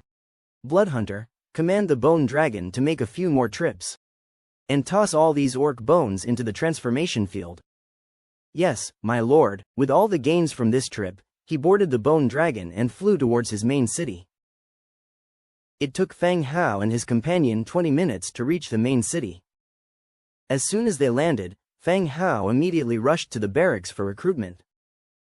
He took a look at the stock of the wriggling spines in his warehouse, 16,521 in total, 457 of which were dropped from the orcs he had just killed on the battlefield. Altogether, there were 16,978 wriggling spines, enough for him to carry out a massive recruitment operation. He first went to the skeleton conversion field to recruit from the troops he had successfully transformed. The types of troops he had unlocked were not many, mainly the skeleton beast, Tier 1. Skeleton soldier, Tier 1, skeleton wolf, Tier 2, skeleton giant bat, Tier 3, skeleton troll, Tier 5, and the bone dragon, Tier 10. The skeleton beast was a result of Feng Hao's experiment of throwing the bones of some wild beasts into the conversion pool. The beasts of Tier 3 or below became Tier 1 troops after the transformation. During this time, Feng Hao had adjusted his trading methods in the channel, preferring to exchange special and rare materials. This had allowed him to accumulate some recruitment materials. His warehouse had 212 beast toothstones, 72 bloodstones, and 3 trollstones. There was no need to recruit Tier 1 troops, so he went straight to recruit the Tier 3 skeleton giant bats. Skeleton giant bat, 3 wriggling spines, 1 bloodstone. He set the quantity to 72. And he chose to recruit directly. 100-fold increase, triggered, recruiting 7,272 skeleton giant bats. 7,000 skeleton giant bats appeared in the light and landed all around. Go and stand by outside the territory, Fang Hao ordered. All the skeleton giant bats flew straight outside the territory. After recruiting the skeleton giant bats, Fang Hao continued to recruit trolls. For other lords, the troll was still a difficult target to overcome. He didn't know which lord obtained these 3 troll stones. Skeleton troll. 5 wriggling spines, 2 death traces, 1 troll stone. He triggered 100-fold increase again and recruited 303 skeleton trolls. He arranged for them to wait outside the territory as well. As the skeleton trolls went out, the blood hunter came back with a huge group of bone dragons dragging a large number of orc corpses. "My lord," blood hunter greeted. Throw the corpses in," said Fang Hao. A large number of skeletons were thrown into the transformation pool. The breath of the bone dragons had corroded the flesh and blood of these orcs, leaving only a pile of white bone. Even so, nearly 1,000 skeletons piled up in the transformation pool formed a bone mountain. The transformation pool began to consume and transform the material. When Fang Hao went to chat with the blood hunter for a while and returned to recruit more troops, his eyes suddenly lit up. Skeleton Minotaur, Tier 4, Faction, Undead. Racial traits: Undead, Hollow Skeletal, Vulnerable to Light. Skills: Frenzied Charge, Heavy Strike. Innate skills: Intermediate Strength Mastery, Intermediate Defense Mastery. Frenzied Charge, active, charges forward, pushing back enemies in its path and causing massive damage. Heavy Strike, active, powerfully hits an enemy, inflicting 70% more damage on the target. Description: They look gentle? You're lucky then, but I still must warn you. Don't provoke them, or they'll shatter you and hang your intestines on their horns to dry. The attributes of the Minotaur are quite good. Especially Frenzied Charge, it is very useful in large-scale wars, and better than the Heavy Strike and Cleave skills that regular orc transformed skeletons have. After checking the remaining transformed orc skeletons and not finding any good troops, he directly recruited the skeleton Minotaurs. Skeleton Minotaur. 4 wriggling spines, 1 death trace, 1 beast tooth. He set the quantity to the maximum of 212 beast teeth. He selected, recruit, 100-fold increase, triggered, recruiting 21,412 skeleton Minotaurs. Over 20,000 skeleton Minotaurs, standing about 2.5 meters high with horns on their heads, appeared around him. "All right, all of you go and wait at the gate of the territory." All the skeleton Minotaurs walked out. The recruitment in the skeleton conversion field used up 1079 wriggling spines. He still had 15,442 wriggling spines left, enough for him to continue recruiting ordinary troops. Next, Fang Hao continued to the undead troop building for recruitment. This time he planned to use all of the wriggling spines after all, in case of any mistake during the fight. Undead Mage. 3 wriggling spines. Recruit quantity: 1,000. Skeleton Cavalry. 3 wriggling spines. Recruit quantity: 147. Skeleton Warrior. 2 wriggling spine. Recruit quantity: 3,000. Skeleton Spearman. 2 wriggling spines. Recruit quantity: 3,000. 100-fold amplification triggered, recruiting 101,000 undead mages. 100-fold amplification triggered, recruiting 14,847 skeleton cavalry. 100-fold amplification triggered, recruiting 303,000 skeleton warriors. 100-fold amplification triggered, recruiting 303,000 skeleton spearmen. Whoosh, whoosh, whoosh. Countless lights flashed. A large number of skeleton soldiers were recruited and arranged outside the territory to await orders. Among all the troops recruited, the number of cavalry was the smallest. This was also part of Fang Hao's plan. Outside the territory, most of the undeveloped forests couldn't bring out the mobility and combat power of the cavalry. Most importantly, Fang Hao didn't have a cavalry leader under him to play a role in battle. He had to command using God's presence, which was troublesome to operate. So the number recruited was the remaining wriggling spines. About 15,000 cavalry were recruited. As he stepped out of the territory, looking around, it was a dense white bone army. If this were not an army that Fang Hao had just recruited, the scene before him would have made his heart tremble. Next, Fang Hao continued to make equipment for the troops. A large number of equipment was made through 100-fold amplification. If it wasn't for Fang Hao's ample iron reserve, This large-scale production really wouldn't have been affordable for ordinary people. All kinds of troops are fully equipped. Era also came out from the territory. Master, do you need me to prepare lunch for you? Feng Hao had been busy since morning until now. Despite hustling and bustling, he didn't feel hungry. Era, have your clan prepare. We, too, be spending the night outside tonight. And you'll be responsible for dinner. Feng Hao thought for a moment. Food was indeed a problem.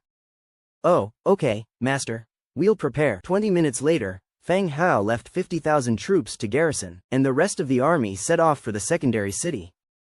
On the way, Feng Hao was lying on the cart, resting his head on Era's plump and smooth thigh. A young rabbit clan girl beside him served the washed fruit into Feng Hao's mouth. It didn't feel too boring. After chatting with the rabbit clan girl for a while, as Era's thigh started to feel numb, he switched to another rabbit clan girl's thigh to recline. He casually opened the Book of Lords to kill time. Let me just ask, do any of you have Warfire coins? What is this thing for, and why can't it be traded in the channel? This has been discussed in the channel before. It should be the currency of the native inhabitants and can't be exchanged in the channel. Oh, alright, I have recruited a blacksmith who comes with a blueprint for making iron swords. Not to brag, but apart from Feng Hao, all of you are trash? Let me say something too. Of course, I'm not including Feng Hao. I've recruited a tier 3 unit in the wild. If you're not convinced, come find me. My name is Handsome Drift.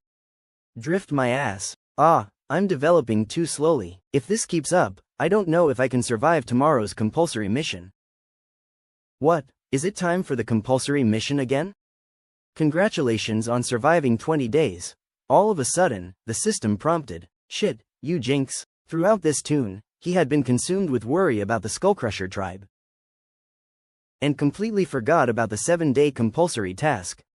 Now that the system prompt showed up, it confirmed that his third 7-day compulsory task had arrived. Congratulations, you have survived for 20 days. In 10 hours, all surviving Lord's territories will enter the compulsory task, Demon Rat Invasion, during which all territories will be attacked by the Demon Rat Army. Demon Rat Invasion. Land productivity decreases by 20%. Food spoilage increases by 20%. Disease infection rate increases by 50%. After the task ends, the compulsory mission will be cancelled, and a random public mission will start. Wish you good luck? Feng Hao's heart skipped a beat. If the Demon Rat Invasion and the Skullcrusher tribe both struck at once, how would he handle it? Just as his heartbeat accelerated with anxiety, the system prompt chimed again. Mission change. Phew. Feng Hao let out a deep breath. It's changed, it's changed. If it hadn't, he'd be done for. Mission change. In view of the specific circumstances of your territory, the compulsory task has been changed to Skullbreaker Hammer. The original task has been cancelled. Skullbreaker Hammer. Orc army marching speed increased by 35%. Attack power increased by 10%. Mission description. The Skullcrusher tribe has organized an orc army of 300,000 to launch an attack on your territory, codenamed Skullbreaker Hammer. After the task ends, the compulsory mission will be cancelled, and random public missions will start. Wish you good luck? Darn it, what the heck? If you dare, confront me face to face. What does it mean to boost their abilities? Snap. In a fit of anger, Feng Hao slapped the thigh of a rabbit girl sitting next to him. A startled cry rose in the air. Sorry, I got carried away there. A red palm print appeared on her fair thigh, and Feng Hao apologized somewhat uncomfortably. The rabbit girl blushed, stuttering, that's okay. If master likes it, it doesn't really hurt. No rush, Feng Hao said awkwardly. Ding. At this moment, the Book of Lords suddenly chimed. When he opened it to check, he found that many people were mentioning him. At Feng Hao, I want to order some weapons from you. I want to buy some armor and rejuvenation springs. Feng Hao had hacked Li Teng to death and posted the pictures in the regional channel. Everyone started to be more cautious when speaking with Feng Hao, no longer as casual as before. Who knew if one day their territory would be exposed by some random task and get wiped out by enemies with soldiers and horses? After looking at the messages, Feng Hao replied, I'm in the wilderness, I'll go back and make them for you. This is the last compulsory task. Everyone, fight to survive and support each other if you are nearby. There was a slight pause in the channel, then message after message popped. Damn, I'm getting teary-eyed all of a sudden.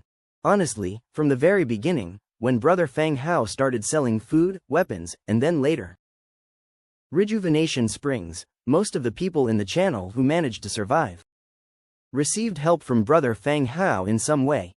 Brother is right, this is the last compulsory task, everyone has to survive. My territory has a tier 3 troop. If I can finish the battle early, I'll support anyone who sends up a smoke signal. I have more troops. If anyone needs help, you can send up a signal smoke. People need a leader with prestige and authority.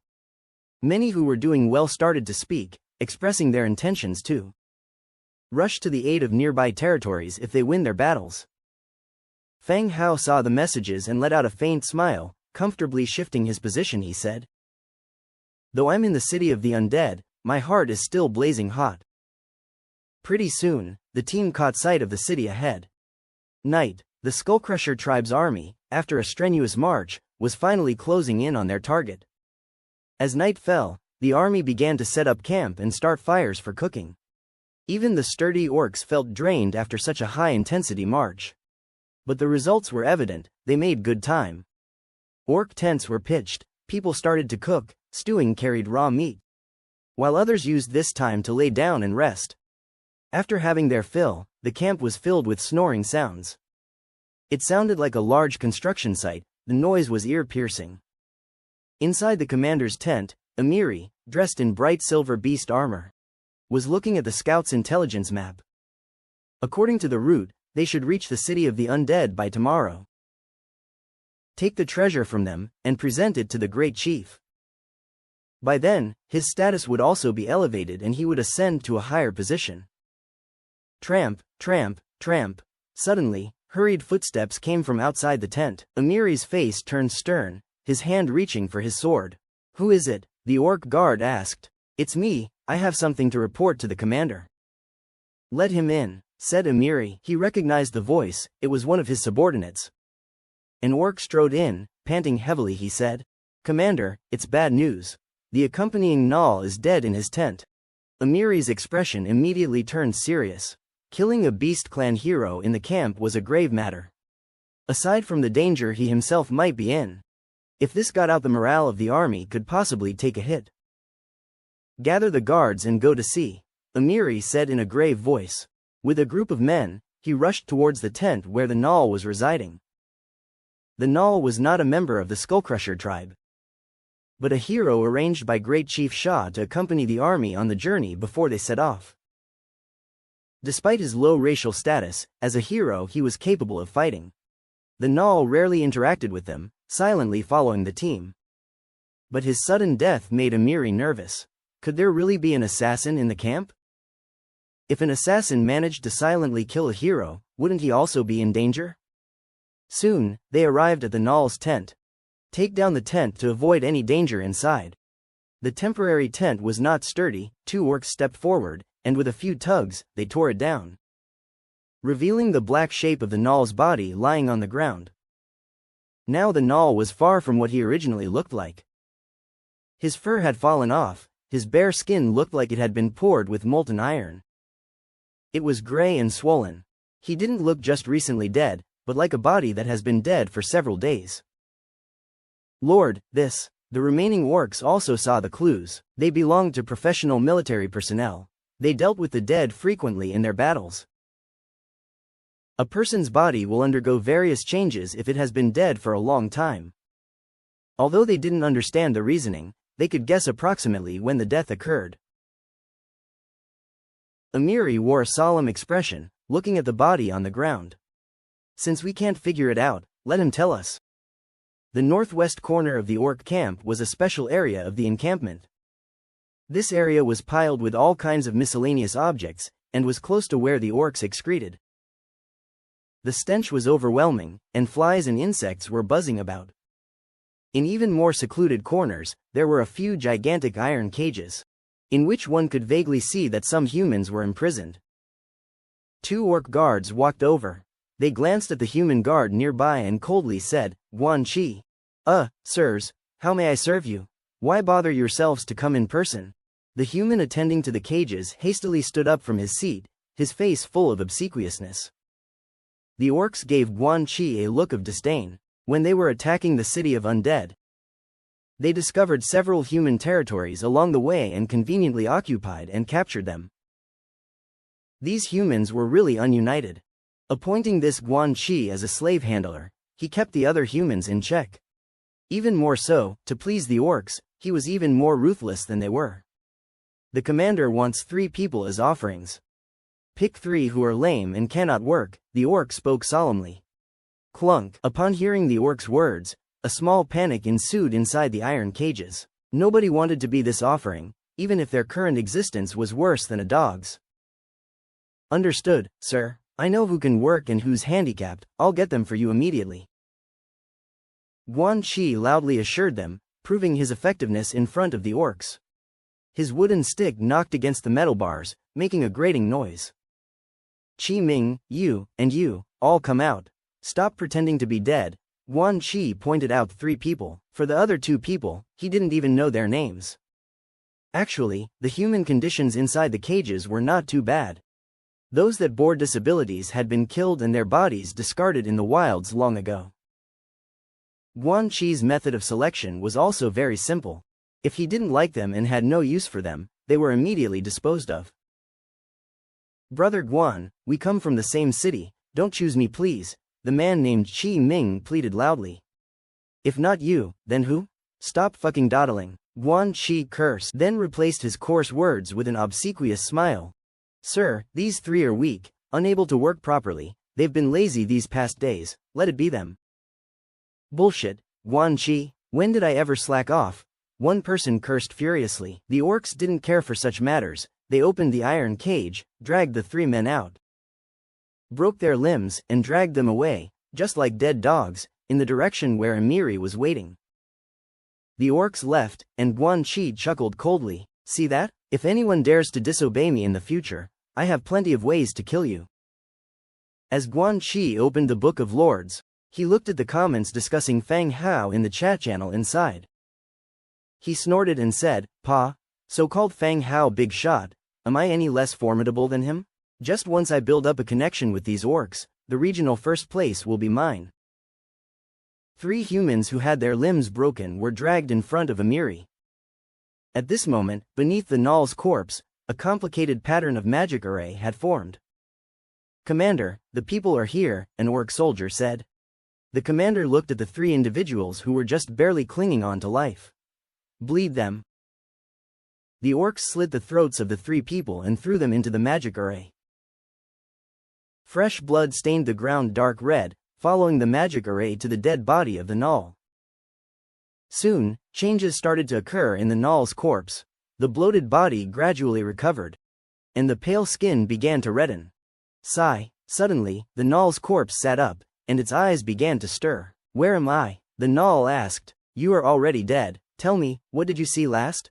I can help you get revenge. Amiri looked at the reanimated Null and calmly spoke. Right, I was killed by that human. The Null spoke. You don't have much time, tell me what happened. This is your last chance. Amiri again emphasized to him what was important. It was a human who could manipulate the undead. He attacked and occupied my village, then killed me, allowing an undead wandering spirit to take over my body. The Null recounted the scenes before its death, quickly telling the orc before it. Just as it finished speaking, boom! A dull sound rang out, and the Null's corpse suddenly burst open, scattering bits of flesh and bone. Sir, it seems the other side is afraid and may know our plan already. An orc wiped the splattered flesh from his face and spoke. Amiri frowned and said, it doesn't matter. The Null just said that the undead army is composed of around 50,000. And their rank isn't high. Once they learn that we have an army of 300,000 orcs, they'll probably be scared out of their wits and consider running away with their troops. Ha ha ha, the commander is right, a bunch of low-ranking undead. They can only deal with those small villages, the orc soldiers agreed. According to the Null's introduction just now, There are over 50,000 undead soldiers in the human territory, but most are low-tier units. They brought along 300,000 warriors from the Mountain of Cold Wind. Once the enemy hears this news, they will definitely hurry and flee. Might even allow them to take over an empty city, which is even better. If they can occupy a city without the loss of any troops, that is also a commendation. Alright, rest assured, that possessed undead is just a low-ranking one. Probably already escaped under the cover of the night, Amiri said. Yes, sir, the orcs dispersed, besides the guards, everyone else returned to their rooms to rest. The next day dawned, and the sky started to lighten, pulling open a curtain of pale blue. Fang Hao was sleeping soundly. Soft calls came from beside his ear. Sir, please wake up, a soft feminine voice murmuring beside his ear. Fang Hao's bleary eyes cracked open slightly. He thought it was Era waking himself up, but saw a transparent soul body hovering beside the bed, staring earnestly at him. Holy shit! Fang Hao instantly became alert. Just before he bashed the head with starfire beside the bed, he realized it was Little Yu, the wandering spirit who he hadn't seen in a few days. Sigh, he exhaled a breath and exasperatedly said, Little Yu, you scared me. Sir, I didn't mean to scare you, Little Yu spoke somewhat anxiously. Wandering spirits didn't need to sleep, but it knew that it must have given Fang Hao a big fright. No matter, is there any new information? Fang Hao asked directly after he got out of bed and dressed. Today was the day of the orc attack, he had to be fully prepared. Sir, I've investigated the route of the orc attack and the number of troops, Little Yu replied. Fang Hao opened the map on the Book of Lords, with Little Yu pointing out details at the side. The orcs' mobilization this time was a fully prepared endeavor. From the Mountain of Cold Wind all the way here, not only were the orc tribes along the way gathered, they were forced to join the army, and they also occupied several human territories. The commander of the army was called Amiri, a blue hero, with considerable combat command experience. He belonged to the Skullcrusher tribe, a soldier who led the army all year round. Sir, as per the original plan, they will rendezvous with a hero named Bronze Bull over here. Then they will advance along this route, right up until they reach the city to launch their attack. Little Yu gestured along the route with her hand, showing the rough course. Fang Hao nodded, coldly laughed and said, Bronze Bull, they won't see, but we can certainly find them. Little Yu had just returned and didn't pick up the meaning in Fang Hao's words. She said seriously, the orc army has been expanding all the way, and the number has reached close to 350,000. I heard that this Bronze Bull is a hero. If they unite, it will greatly enhance the enemy's combat power. She still didn't know that Bronze Bull had been subdued by Fang Hao, and was worried that the enemy's strength would be boosted by this hero. There's no need to worry about that. Yesterday I led my troops to crush Bronze Bull's army and made him sign a hero's contract with me. He's now mine, Fang Hao continued. Ah, that fast? Little Yu was stunned. She had just passed on the news about Bronze Bull to Fang Hao yesterday.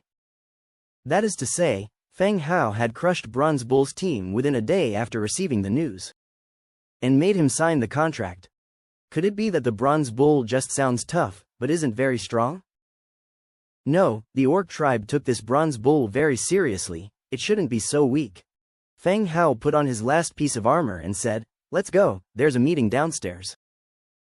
As he left the room, Era and other maids had started preparing breakfast. Master, Era and a group of bunny girls bowed. Go and call all the high-level officials to the conference hall for a meeting. Yes, Master. 5 minutes later, all the heroes had arrived and were sitting on both sides of the conference hall. Fang Hao sat in the main seat, looked at everyone, and quietly said, I just got the news, the Skullcrusher tribe's army has approached our territory for the final assembly. Bloodhunter, you take the sound-transmitting shell and scout out the enemy's status. Yes, sir. Bloodhunter took the sound-transmitting shell and walked straight out of the conference hall. The sound-transmitting shell was brought back by Little Yu, which just happened to be used by Bloodhunter, so they can relay back the news in real time. With Bloodhunter gone, Fang Hao continued to assign tasks to everyone else. Nelson, you're in charge of all mage units. Fireblade and Angia command skeleton warriors and skeleton spear wielders respectively. Bronze Bull, you take over all orcs and skeleton minotaurs. Bloodhunter will lead the air units. Any problems with that? Feng Hao moved on with the assignments. These assignments didn't involve any tactics. They were just allocated based on each person's military talents. Everyone was to lead the type of troops they were best at. As for Fireblade and Angia, they had close to 700,000 basic skeleton soldiers, even if they were stationed outside the city. You could see hills of skeleton soldiers as far as the eye could see. Since both were in charge of infantry, it made sense to split the forces between them. No problem. Good, this will be the arrangement for now. Everyone go and prepare. Once given their orders, everyone started to prepare. Soon, Bloodhunter sent back the news that the orcs' army was indeed stationed here. After a simple breakfast, Feng Hao went straight back to his room and started using God's presence. Soulfire rose in the pupils of the skeleton warrior. He went straight to where the troops were stationed. Move out and invade the orcs' territory, catching them off guard.